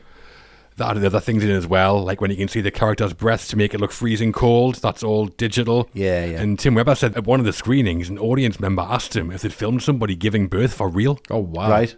Pretty good feedback, yeah. Yeah, great feedback, yeah. I mean, got to be a bit of an idiot though, haven't you, to think that? Yeah, did you do that for real? Yeah. Didn't ask about the breath. That's fine. Was it cold in there? And Weber said creating a digital baby was massively challenging because Cuarón changed the plan so late they didn't have time to prep as they normally would, and because the lighting was so minimal, it was more difficult for the animators to track and replace the animatronic baby digitally. The arms and legs were removed from the animatronic so they could be added as CGI limbs, and all the baby's facial expressions were created by the animators. Right. Yeah, just turning up on set like, all right, everyone, change your plan. Yeah. There's real pressure there because the baby, like we're saying, it has to look real. Yeah. If it finally appears and looks like some crap CGI, it would be kind of laughable. Yeah. It's just the hope of the world. Yeah. Exactly, yeah. And that's why there's so much work went into it, I guess. Yeah. So after this, we've got the baby and we're out, and Yeah. we'll have to try and find a way out of there. And then these bastards turn up again. Luke comes in, tells them about to fire. There's this whole kind of standoff thing, and you just know that there's something not quite right. And this is a foreshadowing again because Diego spat in a fan's face and died for it. So Key spits in Luke's face, Yeah. and then we're just away, and you're just gone with it. And once we're tracking down with Theo as he goes into that, into the side corner. I love that performance from Owen. This shows a whole transformation of his character. He's actually putting himself in harm's way now. He's running into bullets to kind of get this kid back, to get Key back, to make a difference again. You think we're there. We've had a moment of happiness again. We've had laughter. We've had the baby born. It's going to be all right, guys. No, it's not. Well, just before this scene's when Sid, the bent immigration officer guy, turns up trying to capture them for a reward. Yeah. He talks about himself in the third person, Sid. Never the sign of a good guy, that. What was a red flag? Yeah. And then when he chases him, he gets stuck in the door, and Theo knocks him out with what looks like a toaster. Is it? It's a car battery. Is it? Hence he's using car parts to knock everybody out. Right, yeah, right. It's not like Scrooged. Look, Sid, a toaster. But now we really start to see how far Theo's come, because at the start, he couldn't care less about anything. No. Now he's putting himself in real danger to protect Key and the baby. He's like 100% the protagonist from now on. Yeah. And this is where he injures himself as well. And then he's just literally limping all the way through the rest of the film. It's amazing. Yeah. And the Romani woman who helps Theo and Key, Mariska, is played by Romanian actress Oana Pelia. Her lines are all in Romanian, but those were mostly ad-libbed by Pelia. The name Mariska is Russian, so she's possibly meant to be Russian, and Pelia is the daughter of an actor called Amza Pelia, who is a very big name in Romania. Yeah, he was. Possibly how Cuarón knew she was. Right. I like her in the film, Mariska, ranting away at him in a different language all the time. Yeah. And she's brave as a lion. She saves him from Sid a couple of times, doesn't she? Yeah, she's great. I think it's quite sad when she doesn't get on the boat with him at the end. Yeah. Get on the boat, for God's sakes. Just selfless. That's the whole point, isn't it? Yeah, she is, yeah. And she just cares more about a dog. I don't think she can take a dog with her. Yeah, fair enough, yeah. And Sid's played by Peter Mullen, Scottish actor. Been in loads of stuff over the years. He was in Braveheart, Westy. He was in Braveheart, yeah. And Fantastic and Tyrannosaur as well, if you've seen that. Oh, yeah. But I just love that moment when he turns up and Theo, that's it. That's your keyword. Yeah. Calling somebody you don't know what he looks like, who's part of this regime, a fascist pig. That's going to, you are going to get beat up. And I always feel like I'm really on edge at that point, when he brings the stick up. Yeah, I am as well, yeah. Great performance from Peter Mullen. He's so unhinged. But again, there's humanity there. His motivation to get Key and to get Theo is that his mum's got cancer and she's dying, and he was with her the night before. And it's like, right, okay, if I can get a reward here, I can probably get some money. These guys are refugees, are now the fugitives. So they're all Fugees within refugees, within fugitives. Fugitives. Yeah, it's all just beautifully tied together. And I think Peter Mullen, right in the middle of it, really ties the last act together, really makes it push. He's great. Great little scene when Sid turns up and he's like, what's under the blanket there, Key? When she's got the baby and she doesn't want to show him. That's really good. Yeah. And then when he does see the baby, what does he say? Jesus Christ. Yeah. Yeah. Love that. Yeah. And in the Bexhill Tower block scene, we can see that Theo was wearing a London 2012 Olympics fleece. London had won the bid in 2005, just before they started filming, so that was added 6 years before the Olympics took place. And you can buy those fleeces online. You can. Amazing. A prediction they were confident would come right, that one, probably, I think. Yeah. Yeah. Would have been impressive if they had Theo doing the Mobot after the baby's born. Oh, yeah. Celebration. Give birth to Mo Farah. Saviour of the world. So there it is, a pivotal plot point with Key giving birth and hope to humanity before the fishes make off with her. There's only one man can save her now, right? Mm-hmm. Apparently so. The climax of Children of Men is a big one. Theo races through the bombed-out Bexhill to rescue Key and her baby from the fishes while a full-scale battle rages around them until Key appears with the newborn. Yep. Yeah. Westy, the climax for you?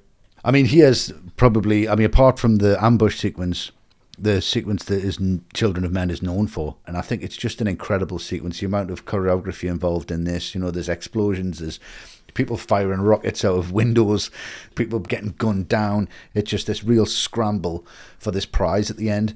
And I just love that opening moment. And you've got the running through and you've got them rocket coming down. It hits the tank. There's all that going on. And then we're following Theo all the way through. Right, yeah. And then he's inside the lobby. Then he works his way upstairs and we just see the absolute carnage that's going on. It's just hell on earth. You see Patrick coming in. He gets taken out. Thank God for that. He's he's out of there. And then we'll find Kay just sat, just totally helpless, and Luke's meant to be the one looking after her, and she's totally separate from him, couldn't be any further away from him. But you get that really wonderful moment from that character where he's like, when he saw the baby, I forgot how small they are. Yeah. It nearly made us cry. It's awful. We need him, we need the baby. And it's like, it's a girl, Luke. Yeah. Oh, so his worldview does not even tap in to anything. He just thought, well, the saviour of the human race needs to be a man. Children of men, masculinity, we're the saviours, nothing to do with women, they just exist. And I think that really smashes it home without smashing it home. Yeah. Really excellent character development, really excellent ending to that guy when he's just, the whole room kind of blows up and collapses. He's gone, everyone's gone. What a one shot that is. It's just incredible filmmaking. Oh, yeah, it really is. I mean, we're with Theo every step. No big cutaways, no big wide shots. We kind of see what Theo sees. Yeah. And it's not Arnold or Bruce Willis dodging bullets and taking out bad guys with one-liners. No, he's totally out of his depth, like Yeah. scrabbling about behind walls and stuff. But he's still heroic because he just keeps going. Yeah. And when the bullets start whizzing around him, I'm almost ducking for cover myself. Yeah. Yeah. And the way they build the whole sequence, I think, is really brilliant because it starts really quiet, like tense, and then gradually escalates into just complete carnage. Yeah. The action filmmaking is just exceptional. Yeah, it's just so immersive. You're ducking, you're hiding on a bus, you're off the bus, shrapnel everywhere. The British troops are just swarming out of everywhere and you don't know where they're coming next. Blood on the camera, explosions. Then upstairs we see Luke making his last stand, but as we've been saying, he's kind of losing perspective on everything because he's still trying to stop Theo and Key get away while fighting the army. The amount of moving pieces that Cuarón is in charge of here, and he hasn't given himself the comfort blanket of being able to cut away to something else at any point. It's absolutely staggering. I think it's interesting when you look at all the soldiers, how many of them are kind of middle-aged men, because there's just no young men to get in the army, Yeah. which you normally see as the soldiers in this situation. There's no young men anymore. And there is a genuinely funny moment when Theo's rescued Key and they're getting out there and obviously the baby's crying. And Theo goes, "How is she?" And Key just goes, "Annoyed." And then they just keep on going. I love that moment. Yeah. Brilliant, yeah. mean, by the end, I'm exhausted just watching it. Fantastic, really unconventional action sequences. One of the best shootouts of the decade, do you think? It's up there, yeah. Yeah, for sure. And as you can imagine, the street battle was a big undertaking. The shot runs for 6 minutes and 18 seconds, and it took Cuarón, Lubezki and the crew 14 days to prepare and choreograph. It was filmed in 5 separate takes at 2 locations, a disused RAF base in Upper Hayford and Pinewood Studios. The different shots were then all digitally stitched into one continuous shot by double negative. Wow. Yeah, so with it being so highly choreographed, every retake took about 5 hours to set everything back up again. God. So really time-consuming. Pressure. Yeah. But yeah, exactly. And that apartment block, that's a disused building at that RAF base. Great location for the scene. Yeah. Perfect, yeah. But during filming, the studio started getting concerned about how long it was taking them to prepare and shoot the battle. When Cuarón had nothing to show them after a few days, executives visited the set. They did a really good take, but at the end, the camera operator George Richmond tripped and fell, and they had one final attempt to get the shot, but they did manage to do it. Can you imagine? 2 weeks and the guy trips. Oh, God, yeah. Devastated. Nightmare. Yeah. But George Richmond's the son of Anthony B. Richmond, who was quite a well-known DP. He shot Don't Look Now, The Man Who Fell to Earth, Oh, okay.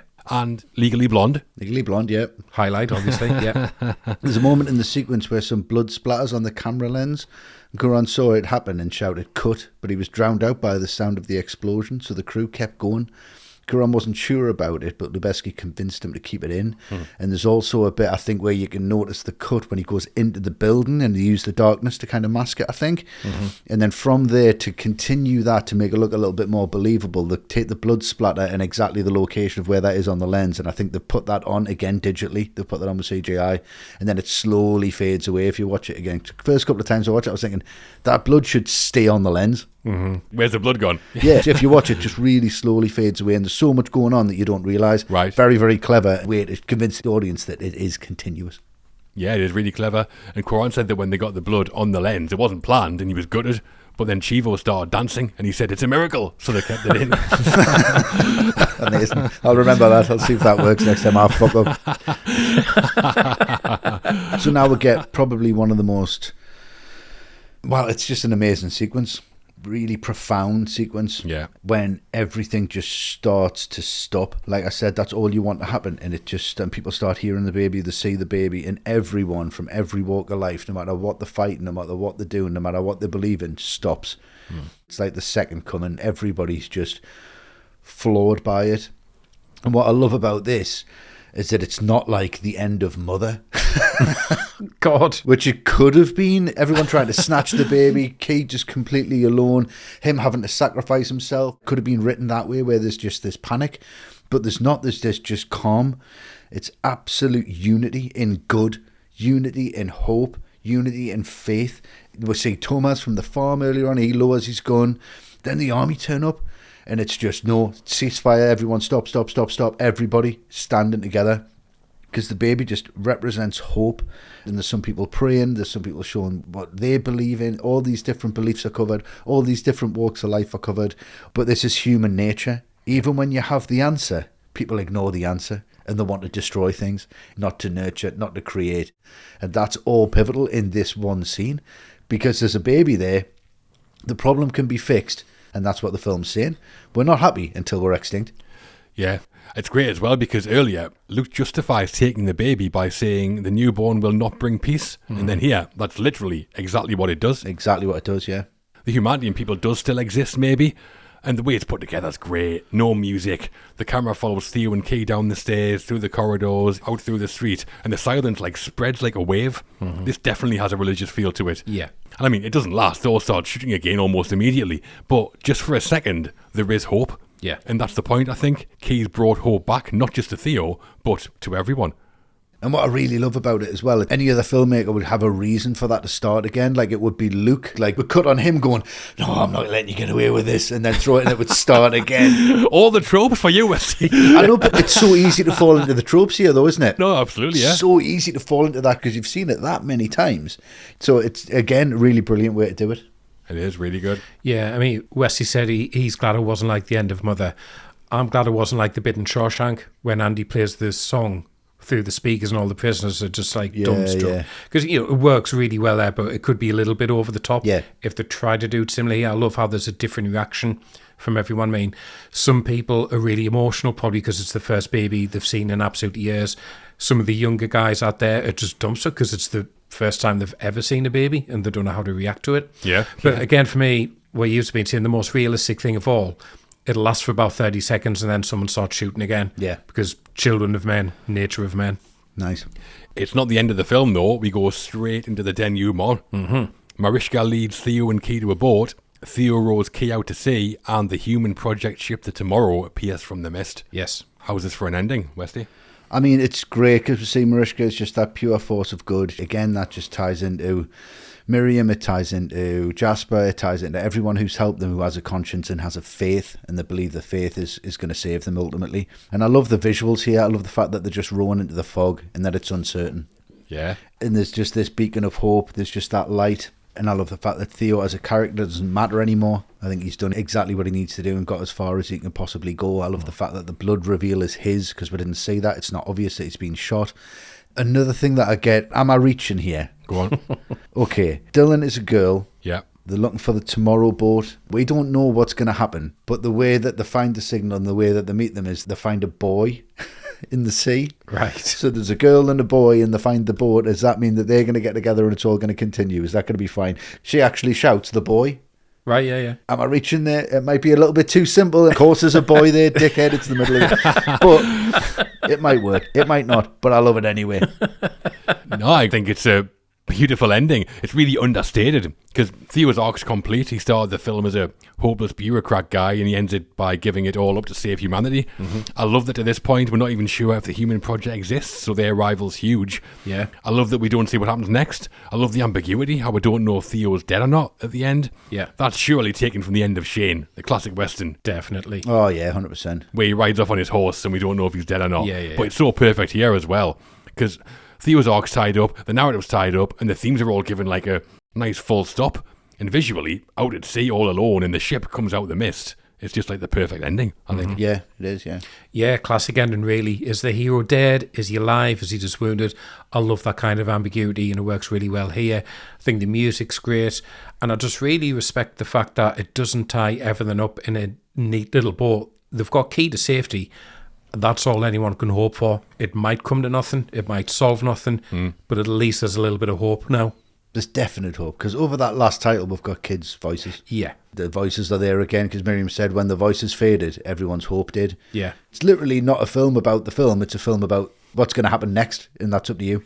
Perfect. The sound of children's laughter at the end, that's him saying everything's going to be all right, isn't it? Yeah, of course. Yeah. The end of the novel is very different to the film. In the book, Theo kills his cousin, Zan Lapiad, to protect Julian and the baby. He then takes the coronation ring from Zan's finger and puts it on his own, taking on Zan's position as Warden of England. Yes! Warden of England. So the ambiguity there is whether or not Theo will become corrupted by power. Right. The ending here is miles better for what Cuarón's made. I think so. Yeah. Yeah, exactly. It would be like Lord of the Rings. He's like, yeah, why shouldn't I keep it? Yeah, exactly, yeah. Cut children's voices. So Key names her daughter Dylan after Theo and Julian's child Dylan, but it has a wider meaning too. Dylan is a Welsh name that means son of the sea or born of the ocean, Nice. which is fitting, seeing that's where they take her after she's born. Yeah. Nice bit of symbolism there. Yeah. Everything connecting to the sea in Rebirth. Not Bob Dylan, as I was hoping for. No. Not really. No. Subterranean Seasick Blues. The Human Project don't exist in the book. They were created by the writers for the film. The idea is that they're a group of scientists who have been working on a cure for the infertility in the Azores, which is why Julian wanted to get the baby to them and arrange the rendezvous. I like how Theo doesn't even find out that might not be real until they're in Bexhill on the bus. No going back. He's furious. Just like, have you spoken to any of them? No, oh, for fuck's sake. So that takes us to the end of Children of Men, a pretty epic battle sequence, and Theo does it. Key and Dylan are rescued, and there is hope for humanity. There is. Wow. A fitting way to finish. Yeah, perfect. The only way to finish. Reception and awards. So that is the story of Children of Men, and it opened in cinemas on 22nd of September 2006. Mm-hmm. How did it do on its release? Well, if the Human Project was looking for someone to give birth to some box office data, they'd have called Matt. Yes, they have. So let's hear it, Matt. Let's do it. So, production budget was $76 million and Children of Men grossed $105.4 million worldwide, so not exactly setting the box office alight. And at the Oscars, it was nominated for 3 awards but won none. As we've said, screenwriters were nominated for Best Adapted Screenplay, Lubezki was nominated for Best Cinematography, and as well as those, Alfonso Cuarón and Alex Rodriguez were nominated for Best Film Editing, but they lost out to Thelma Schoonmaker for The Departed. Right. Worse people to lose to than Thelma Schoonmaker. Yeah, definitely, yeah. Marketing experts have given a few reasons for the film not performing well at the box office. The marketing agency Creative Partnership designed 8 poster variations before the film came out, and Key was almost entirely absent from all of them, and Clive Owen was positioned as playing a big action role. The tagline was, "He must protect our only hope." Wow. Sounds like Obi-Wan Kenobi. Yeah. He must protect our only hope. But yeah, that's not what the film is it? No. No. And the theatrical trailer emphasised a romantic plot between Theo and Julian, and TV spots used music that wasn't in the film, with Gimme Shelter by the Rolling Stones prominent in the marketing. Romance shot in the throat 30 minutes in. Exactly, yeah. And don't tease me with the Stones and leave them out. No. That's not on. Well, exactly, yeah. Gimme Shelter's such like a on-the-nose reference as well for the film, isn't it? It is, yeah. And in 2006, digital marketing was taking off, but it seems like Universal didn't take advantage of it. There was no guerrilla marketing, ARGs, or viral campaigns. Yeah, V for Vendetta, that was the same year, and that Guy Fawkes mask was like everywhere. That's right, it was. Yeah. All right, yeah. I remember nothing for this. No. And they released it in the US on Christmas Day. Jesus. It was up against Happy Feet and The Holiday. Merry Christmas. It's not giving it a fighting chance, is it, really? Penguins or Winslet? Neither. Cuarón. Grim dystopia, please. Yeah. On to the critics, and we'll start, as is typical, with Roger Ebert. What did the big man make of the film, do we think? I think you would have enjoyed it, but not thoroughly. So maybe 3. Yeah, I'll go 3. It was full marks from Oh, Rog. wow. Full, right? 4 stars out of 4, and he said, Cuarón fulfills the promise of futuristic fiction. Characters do not wear strange costumes or visit the moon, and the cities are not plastic hallucinations, but look just like today, except tired and shabby. Here is a world ending not with a bang, but a whimper, and the film serves as a cautionary warning. Mm-hmm. Indeed. Bang on from Rog, Yep, as always. to the surprise of nobody, surely. Yep. And Peter Travers of Rolling Stone ranked Children of Men as his second best film of the decade. Wow. And said, Children of Men is indisputably great. No movie this decade was more redolent of sorrowful beauty and exhilarating action. You don't just watch the car ambush scene, you live inside it. Definitely. That's Cuarón's magic. He makes you believe. He does. Yep, true. Yeah, There Will Be Blood, number 1, if anyone's interested. Yeah, I mean, that's up there for me. Yeah. We've also covered that one, so get stuck into it. There we are. Yeah. And writing for Empire magazine, Damon Wise gave the film 4 stars out of 5 and said, a visually stunning Swiftian satire, Children of Men may appear clumsy, but its message is simple, heartfelt, and ultimately rather moving. Nice. It is indeed. Not sure I agree, it appears clumsy. No, there's nothing clumsy about this film. Intentional handheld camera work? Yeah, surely? exactly, yeah. It's fared better over time, though. Today on Rotten Tomatoes, Children of Men has an 85% audience approval rating and a very big 92% from critics. Wow. And on IMDb, a respectable score of 7.9 out of 10. Yeah, I think this might be one that for a lot of people gets better with repeat viewings, maybe. Oh, absolutely. Definitely does. So, Children of Men struggled at the box office and award ceremonies on its release, a not great marketing campaign, and a Christmas Day suicide release. But over time, it does seem to have found its audience. Yeah, deservedly so. Watch it if you got a quietus for Christmas.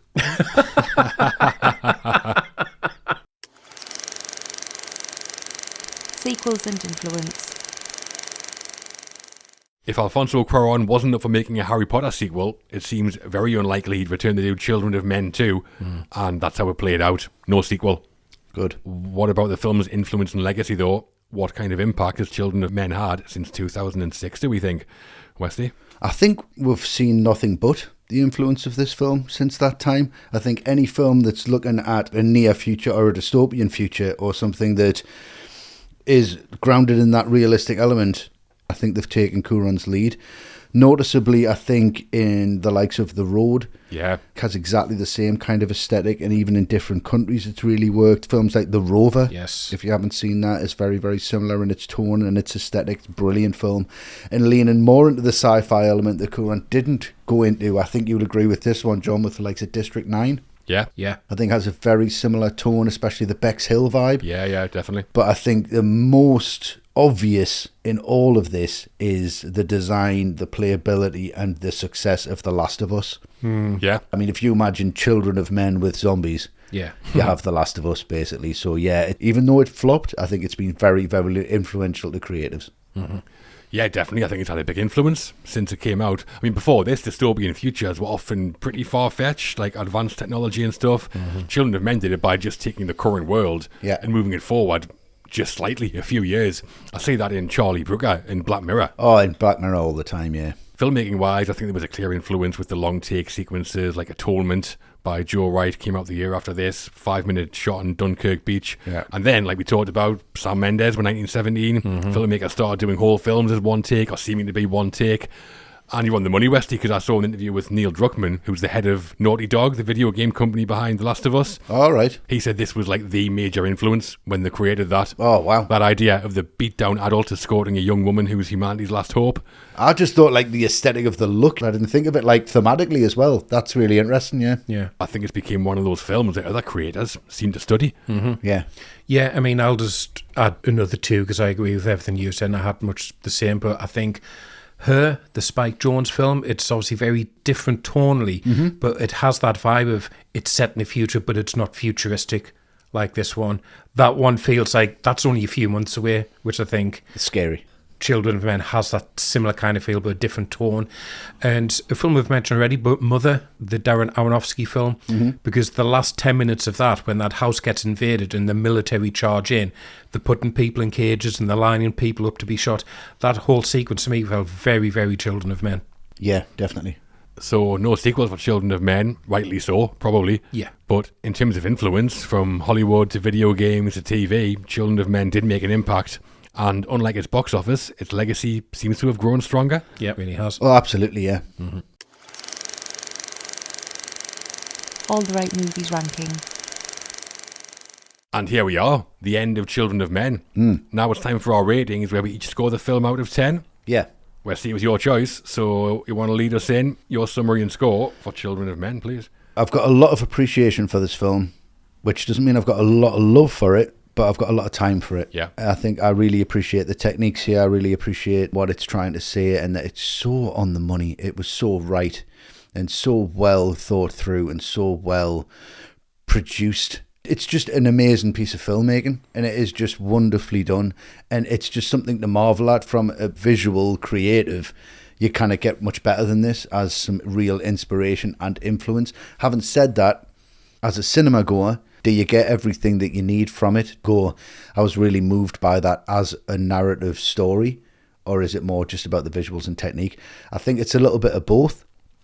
If the scoring was based on the third time you've seen this film, it would be a 10. But it's not. It's a film that you've really got to dive into, and a film you've really got to study. So I'm going to take 1 point off it. Technically, it's perfect, but it's a 9 out of 10 for me. The third, fourth time you watch it, it's a perfect film, but you've got to give it the time. Yeah, well, like I said at the top, I was really impressed with this when I first saw it, and if anything, I think it's got better with time. Yeah.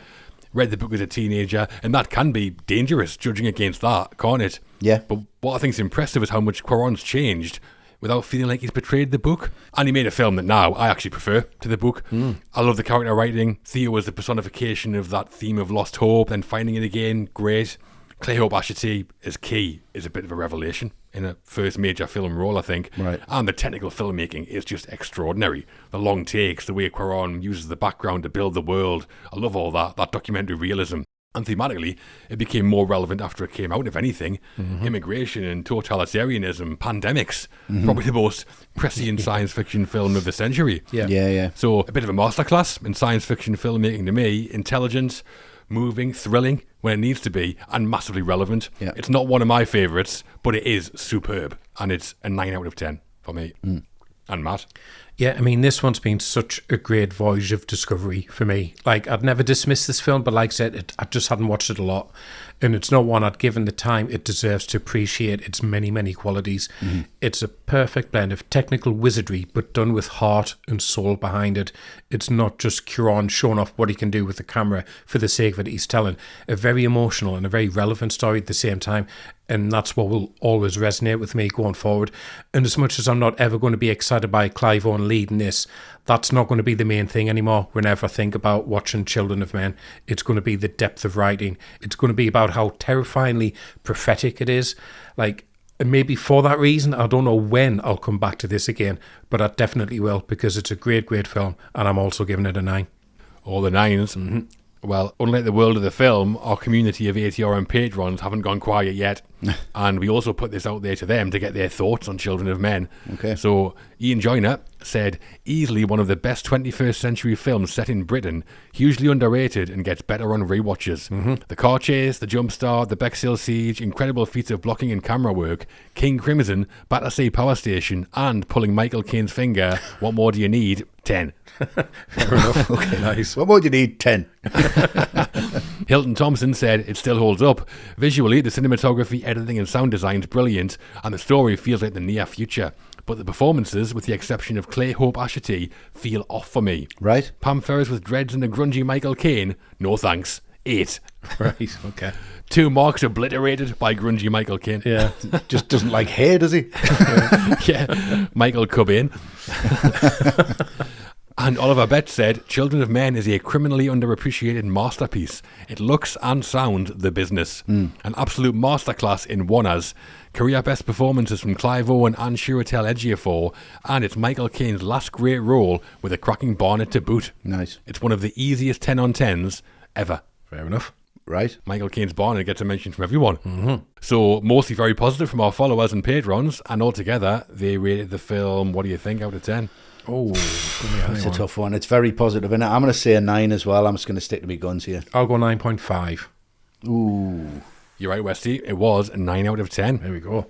All right. So that's all the 9s. In total, that gives Children of Men 36 out of 40. Yeah. Lovely. And we're done on Children of Men. Hopefully it hasn't made you want to row out into the middle of the ocean and just give it all up.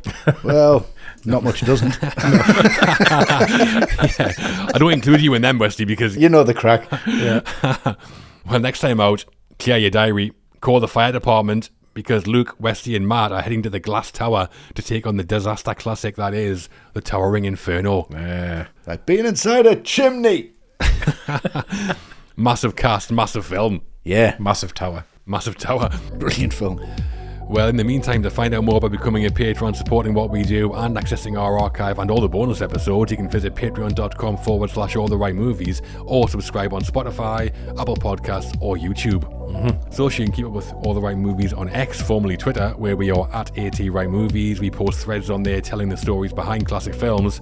Everything we post has been said by someone involved in the production or comes from 3 separate sources. We follow the same rule in our podcasts, so go check that out. Yep. We're also on YouTube, on Instagram and Threads, on Blue Sky, on TikTok, and we have a movie group on Facebook full of great people, great chat as well. So go join that. And our website, full of great features, alltherightmovies.com. Lovely. We're all off now to see if Michael Caine has any strawberry cough left. Do come back for Towering Inferno though. And as always, thank you for listening. Thank you so much for listening, guys. Thanks for listening, guys. Take care out there.